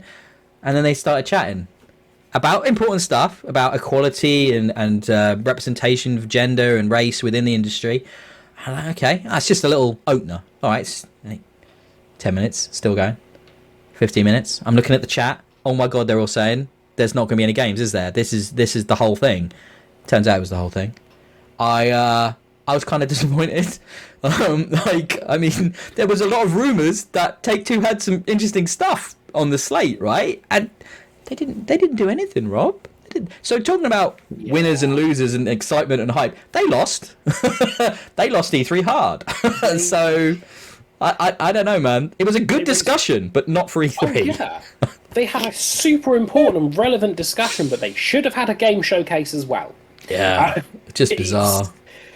That's what they should have done. And yeah, because people that I watched on the chat for a while, they were screaming for GTA 6 because the vast majority of people are going to E3 looking for games. I mean, rather than discussions. Everyone is. And you said the vast majority. Surely nobody was looking for that, whatever that was.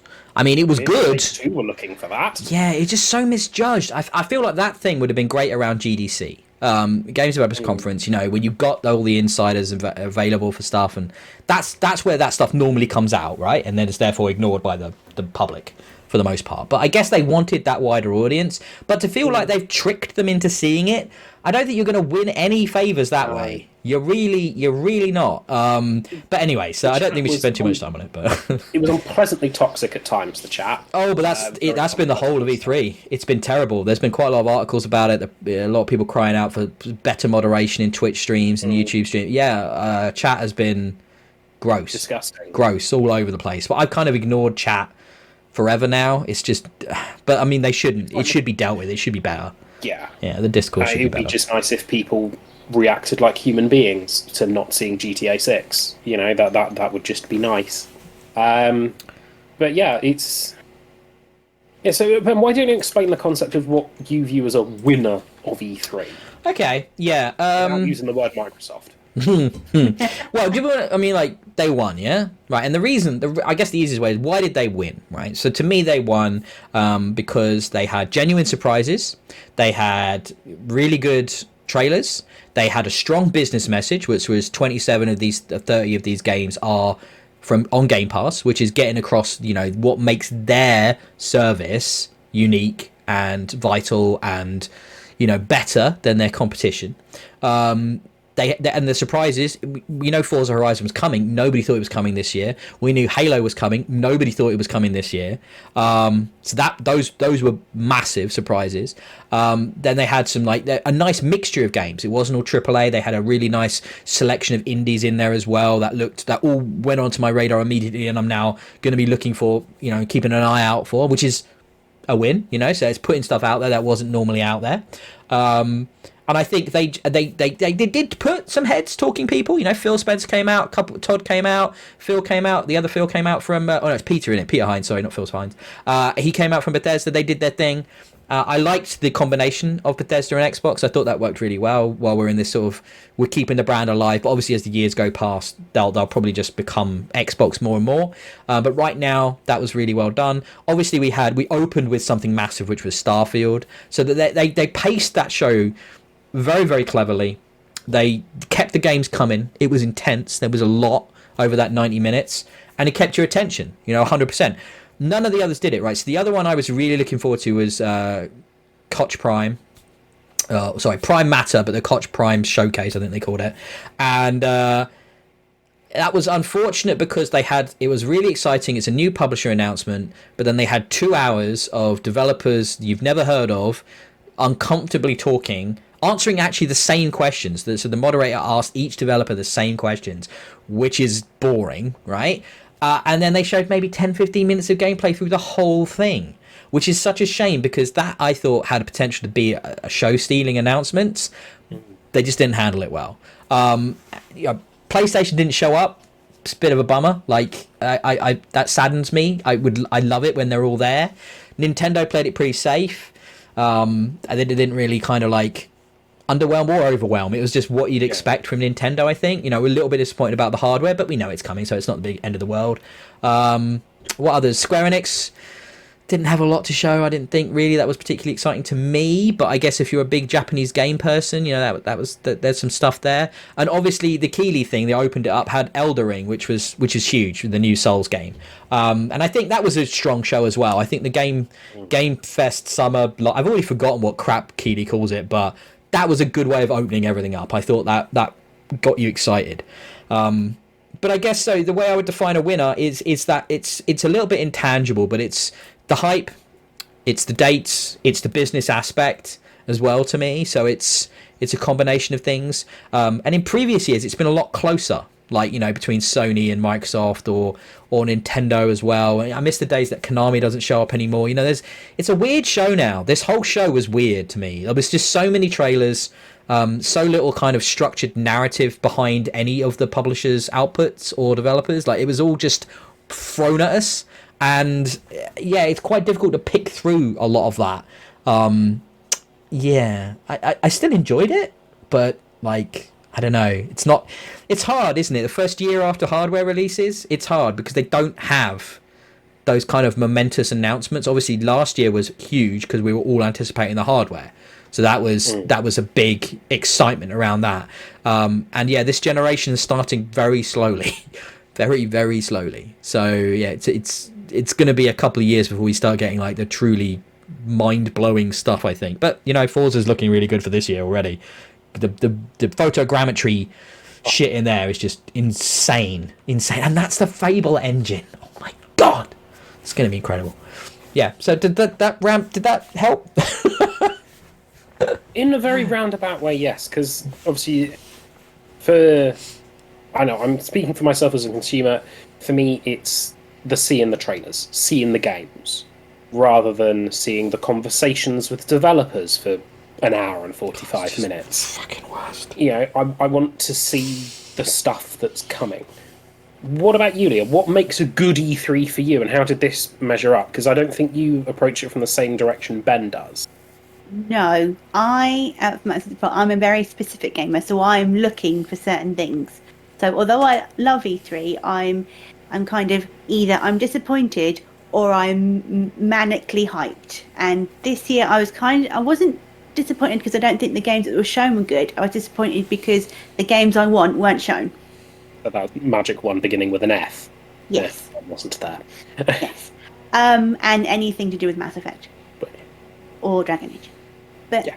I do like to see who I think has won E3, mainly because Sony get on my nerves. They always have done, and they always will do. We've had many discussions about this. Leah hates PlayStation. It's quite weird. I like some games on PlayStation, but generally Sony annoy me. I think they have a bad attitude. So I like it when Microsoft win, as it were.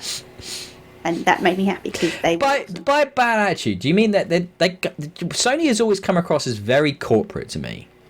And is that what you mean? That I mean, they were still doing. I don't know how far back your viewing of E3 goes, Rob, like of the events, but they were still doing the numbers focused presentations. You know, pie charts of revenue and of sales, way longer than their competition did. They kept those going like for a ridiculously long amount of time because there was obviously E3 was a trade show. It was a business show. It wasn't a consumer show. It still isn't technically. Like partially they've let people in a bit, but so they focused on that, and they've always been about that, and they've always been about like money first and how we can make more money. And I guess that's why. And then Xbox was always the plucky underdog, and you know, showing up with the sports coats over a hoodie. You know, that look came from Xbox. You know, it had The Rock on the stage announcing the first console with Bill Gates. They've always been a bit more trying to be hip, but often it just comes across as like, what does your dad think is hip? That's the vibe you get, I think, from Xbox. What do the middle-aged white men like? That's what the kids like. Yes, let's put a fancy car on the stage. Why? What does that mean about games? They did that like 4 times over the years. So, but yeah, Sony is just Japanese businessmen coming out and looking very serious about maximizing profits, and I guess that's their old image, you know, for me, from business, from the old E3 perspective, which was not, to be clear, a consumer perspective, right? So it until 5 years, I guess, it's become very forward focused now towards the consumer, but it wasn't for many years. So I don't know. That's kind of maybe why I disliked them in the beginning, but now I just dislike them because they're just mean sometimes. I mean, this whole crossplay thing, that's just mean. There is no way around it. They are mean. Well, the whole thing of we're not going to support certain stores anymore because they're not going to make us money. We don't care. That's mean. Yeah. That's why I don't like them. Sure. It's very much the opposite of what Xbox does. I mean, for me, like the show I came away from E3 the most excited by as a consumer, as someone who wants to play video games, was Microsoft's by a country motherfucking mile. Oh yeah, no competition. Absolutely no competition at all. Like the Games Fest bit at the start had some interesting ones, like Tiny Tina coming out for the first time. You know, the Elden Ring looks really good. Maybe not my game because I'm shit, but you know, it looks really cool and all that sort of stuff. There were some really good games, but Microsoft just stole it. I'm still talking about Redfall a week later, you know, and the first time I mentioned Elden Ring was just now, you know. So for me, I came away most excited for Microsoft. No doubt, and most hyped. Yeah. I think that they win on every level though. They win on every level. Like hype, games, business, ethos. You know, the next 6 months, the next 12 months, the next 18 months, they on every metric I can think of, they are, however, in a weirdly fortunate position in my mind, right? Because if you're in second place, you get to drive the change, right? Because if you're in first place, you have to keep doing what you're doing to stay in first place. But if you're in second place, you get to try whatever crazy thing you can dream up to be in first place. And I think that gives them a certain level of freedom with Game Pass, as we're seeing, to aggressively alter how we consume games. And that's so exciting. Yeah. It's mind-blowingly exciting. But you know, the thing about stuffy old Sony, they're like a bit well, we put out new hardware, and that's selling really well. So what else should we do? Do we need to do anything else? Well, we don't want those fuckers playing with our guys. You have to keep them inside our walled garden. Ratchet and Clank game. You know, it looks good though. I want to play that, but fair enough. And both of us, like, we were both arguing from you saying that who was the winner. I'm going, well, there should be winners. It's not a competition. But both of us like, well, Microsoft was clearly the best panel. We were both arguing exactly the same point. It was the semantics, yeah. The concept of a winner or just a hype from the show, that sort of thing. So it was very interesting debate we had, to be fair. It was. And I kind of was in my camp and you were in your camp, but I think by the end of it we both saw each other's perspectives, didn't we? We knew what we were both talking about. And I recognise that, you know, from the business strategy concept, yes, they were very much the winners. They showed the most developed, interesting, and publicity and sales desiring driven panel. But from the gamer's perspective, I'm sure you acknowledge they showed so much awesome stuff. So one final thing before we talk about some demos. That's really interesting. It makes it harder to look at the business now. It's one of the key things that the press would always analyze would be at Nintendo, at Xbox, and at Sony, what third parties did they have on their stage? Now, that's obviously very different this year because third parties are at the Game Fest show. Third parties are doing their own thing because it's just a trailer on a stream, right? They don't need that stage presence. But the co-marketing deals that would come up with third parties would often indicate the kind of seriousness around the direction a platform holder was taking. So we don't have that, right? So that's that. Obviously, we had Battlefield on the Xbox showcase, but there's still, and they bought Bethesda, right? So obviously that's a different place we're in now. But not having Sony doing anything, not having that stage to have X and Y come out from Capcom, to have blah blah blah come out from 2K, to have so and so appear from CD Projekt Red, like we did last year. Remember with Johnny Silverhand himself, Keanu Reeves on stage, which was flipping awesome, right? That was such a cool moment, right? Even though the game sucked, that was still a cool moment, right? So we missed that, and I am keen. I am looking forward to them getting back to physical. I do hope we don't just have trailer dumps every year now. I think that can go around it, but what I think is better, and we're about to go into, is the demo dump. I love this, that you don't have to go to a show, to a PAX, to a whatever, to now experience all of these pre-release demos. I think this is the coolest thing out of the evolution that we've had to do with COVID. So shall we talk about that now, unless anybody else wanted to say any final pieces on winners and losers? Okay, so Xbox and PC put out a raft of games, and a lot of these are still available. I do believe it's only going to be going into next week, though, and they're only going to be up for about a week. I do think, though, once you've hit, own, you still have access to them. They don't disappear from your ability to download them, because I'm pretty sure I can still download the games from last year on Xbox, so they just sit there, but you just can't acquire them going forward. But I've tried a few of them on Xbox and a few on PC. I've probably only got mentioned here about half because I didn't want to talk about the ones I didn't love or didn't find interesting, but I do want to talk about some of the ones that really stood out to me. The first one, Rob, made me think of you a little bit, right? A game that Rob might like, and that's the Riftbreaker, which is a demo on Xbox. So this is really cool. This is you're a woman, you're driving a mech, and the demo is a training simulation, which I think is a nice framing device for what will be the full game. And you are on an alien planet, and you have to build a base using the mech. The mech is so it's like an RTS, but instead of just clicking abstractly, the mech goes around and builds the stuff that you're driving, right? So you're building a base, you put down a wind turbine, so you do all that RTS stuff, but then you also have a tower defense elements, so you have to build up defenses around the base to protect you from the alien hordes, and you also can deal direct damage and upgrade your mech as well. So you have these three elements at play: base building, tower defense, and direct action from the mech. Now, that's not unique. I've seen other games that have done that.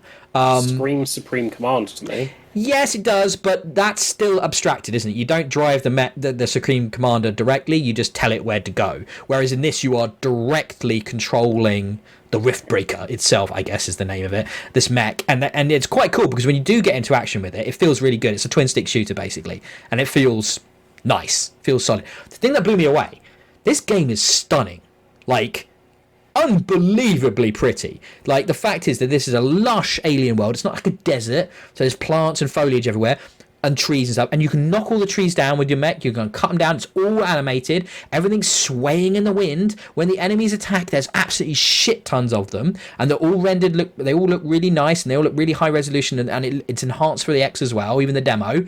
And it's really cool, Rob. You should definitely check this one out. I was the mixture of direct action, tower defense, and base building. I was like, oh, I'm gonna put so much time into this when this comes out. I am hooked. I want more. I played the demo all the way through to completion. Played as much as I could. I was proper hooked. This was really interesting little indie game. Yeah. Sounds curious. Really cool. The Riftbreaker. Demo available now. I believe it might probably on PC as well. I don't know, but I checked it out on Xbox. Really good. I also played on Xbox Paint the Town Red, which is a curious game. I'm not sure I'd spend money on this, but it's a fun demo, shall we say. So basically, it's the characters that look kind of like Steve from Minecraft, very basic blocky characters, and the demo is all in a biker bar, and the goal is to kill everyone in the bar. So it's all about bar fights and like crazy arena fights, and you've got you can pick everything up basically in the world and use it to batter people to death. And I think what the selling point is, Paint the Town Red, there's a lot of blood, and people's bodies get just torn apart in various ways, like talking like half faces ripped off, and like the head goes and the limbs get crushed, and I've saw many hands cut off when I was attacking with melee weapons that were knives and stuff, and then they just spurt blood everywhere. So if you're in the mood for a bit of a gory brawler, Paint the Town Red does seem like fun in a kind of like play it in 10-minute bursts kind of way. So that was good as well, yeah. So Leah, though, I'm going to throw to you on one of the most anticipated indie games that's coming out in the next few months.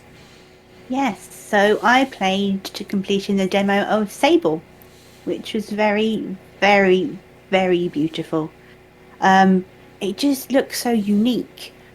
I'm hoping they're going to develop it a little bit more, or it might be just me, because kind of some of the gameplay was a bit janky if you did things in the wrong direction or went up against like a rock wall or something. You sometimes ended up in the rock wall, but that might be the way I was playing it. But it was just really, really chill and lovely, and it's like encourages you to go and do things, and it's like again like the training bit of it. So it's like this little valley you're in, and you have to go and do things. But it was just really nice, and everyone was like the dialogue was kind of, you have the words of what you're thinking in your head, and then you say a phrase that kind of matches it, type of thing. So it was really, really lovely. So yeah, I'm going to look forward to that when that comes out. Yeah, that's the one that's been a lot of people's right. The one we saw at the show, which I thought looked a bit like Destiny. Did you get any Destiny vibes from it? No, not really. Apart from obviously the hover bike, it's completely different. It's, I believe, an open world game. So you're kind of you play the character as Sable. Sable is her name, and she's about to like go off on her like coming of age journey where she leaves her tribe, and that's like the start of it. Sorry, what's that? Her pilgrimage, almost like Tali'Zorah Vast Normandy. Yes, kind of. Yes, except not in space. What do you think of the? I mean, everybody's been raving about the music and stuff. Is it nice? Yes. Music is lovely, and yeah, it's a combination of kind of like having to, it's not necessarily puzzles, but working out how to get to places, because you've got this awesome like ability that you go and get halfway through the demo, where it's called glide, and you jump and hold A, and you're just like encased in this little like, red bubble. So if you fall off anything, you just glide, and you like gently float down, and it's so soothing. It's lovely. Interesting. I might check that out myself. Yeah, sounds cool. And now on PC, I'm having a go on a few as well there. So first of all, I'll talk about one briefly I didn't love, but I wanted to mention because it was shown at one of the shows we watched. Do you remember that Wolstride, Rob? Do you remember Wolstride, black and white mech card battler? Vaguely. I didn't love it. It's got a weird, I don't know, I love the aesthetic, right? So the battle's black and white, it's all got this really kind of neo-noir kind of vibe to it. But then there's like a lot of walking around between the fights, talking to various people, upgrading, and it all felt a bit, I don't know, just a bit obvious and a bit like not doing anything particularly new. The actual battle mechanics, though, were pretty good. It had a kind of a, you might appreciate this, like a knockback mechanic. So you've got a action bar along the bottom. So your mech on this side, your mech, baddie mech, right? So you then, if you can knock back the baddie mech like into the end of the bar, you can then trap him there and like do extra damage if he's got no further knockback available sort of space. So there's a lot of like toing and froing about positioning for your attacks, which I thought was quite cool. I enjoyed that side of it. It was just the wrapper, kind of everything else about it, just really annoying characters. A lot of characters shouting at each other. I didn't really understand why. You know, in text boxes, like, I was like, chill, maybe? I don't know. But no, the visually really cool. What really stood out to me, my favorite thing I tried on PC, and I want everybody to play this, is Terra Nil, which is a new Devolver Digital game which is coming out this year. This is the kind of anti-colony builder. So this is about reclaiming the wasteland for nature. And I think I've talked to both of you about this already because I'm really hyped for this game.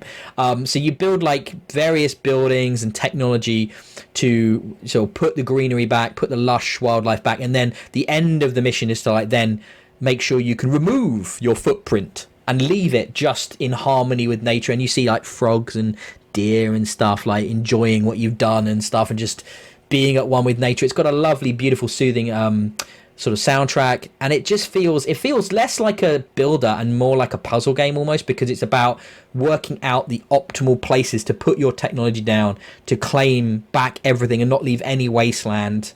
And then sort of you have to have certain objectives because you want to mix the biomes to make sure there's like swampland and forested land and just pastures and stuff, and then leave and then reclaim everything out again. And it just is really good message, really nice messaging, and really well designed and beautiful and relaxing, and just really, really nice little game. I also played, which you also might remember from the show, do you remember Unpacking?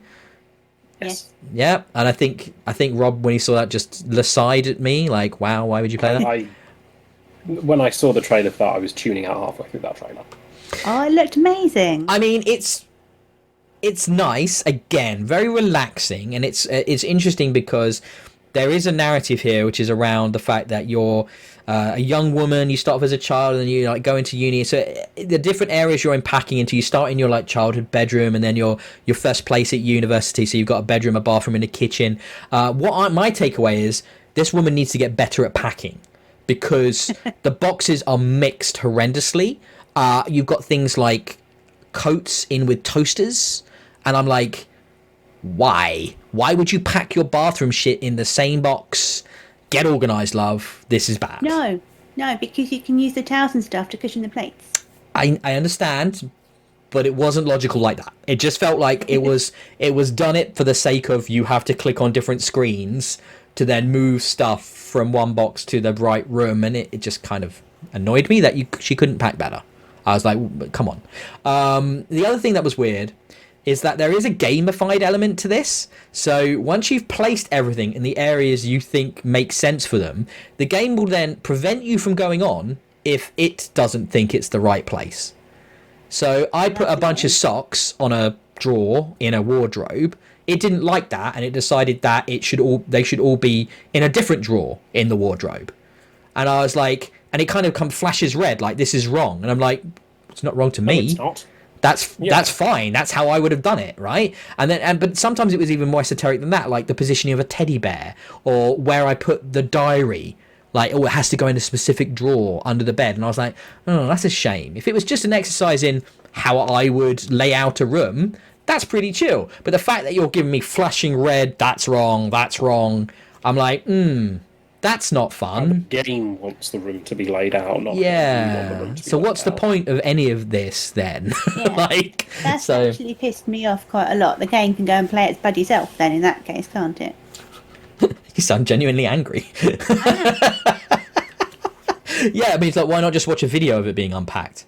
If it's not how I'd want to do it, and I don't think it was for everything, but I think it had like its idea of key items that needed to be in key locations. So yeah, it was just a bit like, So I was like, it didn't like where I put, for example, the coffee in the kitchen. I put the coffee on the counter, right? Because that's where I put it, near the kettle. However, it wanted it on a different shelf. So I'm just like clicking around, trying to make it not red. Like, well, could it go there? Could it go there? Could it go there? Could it go there? So that's not fun. That's not fun. Yeah, so I think yeah, the other one I played was Road 96. I won't spend too long about this. This is a stunning looking game. It's about some kind of American style country under a very tight totalitarian regime, preventing freedoms for, especially for young people. So for whatever reason, this regime is like vilifying the young, the teenagers, the rebellious spirit. It wants to crush that. So you're trying to leave the country. You're on this quest. You interact with lots of different characters, with many different dialogue options and branching storylines. It encourages replayability. Even the demo has a whole amount of replayability in here as well. But it's quirky and it's weird, and it deals with clearly that kind of spirit of freedom and discovery. It's got a lovely look to the game, great music, really actually incredibly good music.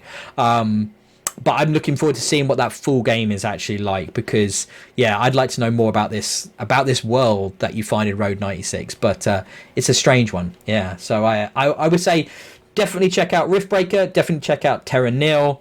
They're my picks from the demos that I've played. Yeah, there's just so many. There's like 600 demos on Steam. It's insane. It's insane. There's too many demos. You have a week to play them all. It's like, what? I downloaded about 30. And I've played about half a dozen or 10 or something. Yeah. So yeah. Anything else to add, anyone? Or shall we move on? Move on. Okay. Did anybody want to touch on anything they've been playing before we wrap up the show? I think literally all I managed to play this week was Sable. So. Nothing particularly interesting or out of the ordinary. So, well, I already talked about Chivalry 2. The one other thing I'll finally mention is that the 4K XS enhancement came out for Metro Exodus. It's really well done. The ray tracing is beautiful. An already stunning looking game now looks even more stunning. And I actually used that as an excuse to go back and finally finish Metro Exodus. I was in the final area anyway. I only had about half an hour left of gameplay, and I just never finished it. And I completed the game. I've now got the DLC to do, but that game is gorgeous and well worth checking out. It's on Game Pass, I believe, as well, and it's a really good enhancement. It's one of those ones that you could use to show off the X. You know, it's up there with Gears of War and stuff. When you get into the open world in that game, the way the lighting and the textures now look, it is drastically improved to what it was before. Frame rate as well, most importantly. That game suffered from a pretty inconsistent frame rate. Now it's much better, between 58 and 60, pretty much locked. So much nicer on the X for that. So worth checking out. You guys have that look of people that have talked about games a lot and would like me to wrap this show up. Is that a fair assumption to make? Yes. Rob wants his lunch. Subtle man. But my lunch is half an hour away and 15 minutes ago. So. Oh no! It was like that. You didn't say that. You didn't tell me that. Oh, Rob. You didn't say! Oh, you muppet. I didn't know you had a hard... 20-minute show. Why? You saw the show notes. It's so long. So much stuff. Should have said. Okay, we'd started earlier. Sorry, man. Right, so that is the end of another episode of Experience, because it's been episode 36. We will be back next week with Richard, and we might talk about a Game Pass game. We haven't arranged it. Do some sort of Game Pass club, actually. We probably do need to work that out, what that's going to be, but we haven't done that yet. And until then, though, I will say, very organised, very just target. Until then, I will say thank you very much for listening. Please give us a like and subscribe on YouTube. You can find this also as a podcast anywhere a good podcast can be found. If you can find anywhere that you can't find it, do let me know, and I promise to sort that out. You can find me at DIYE on Twitter. You can find Rob at Homeless Mr. Gibbs, and Leah forgoes the Tweetosphere entirely because she's the sensible one. Collectively, you can find us at Experience Kills. You can also give us a follow on Twitch, but I haven't used it in quite a while because I'm lazy. But maybe I'll do some more of that in the future. So until next time, thank you very much for listening and enjoying that episode of Experience Kills with us. I've been Ben, he's been Rob, and that's been Leah. Bye, everyone.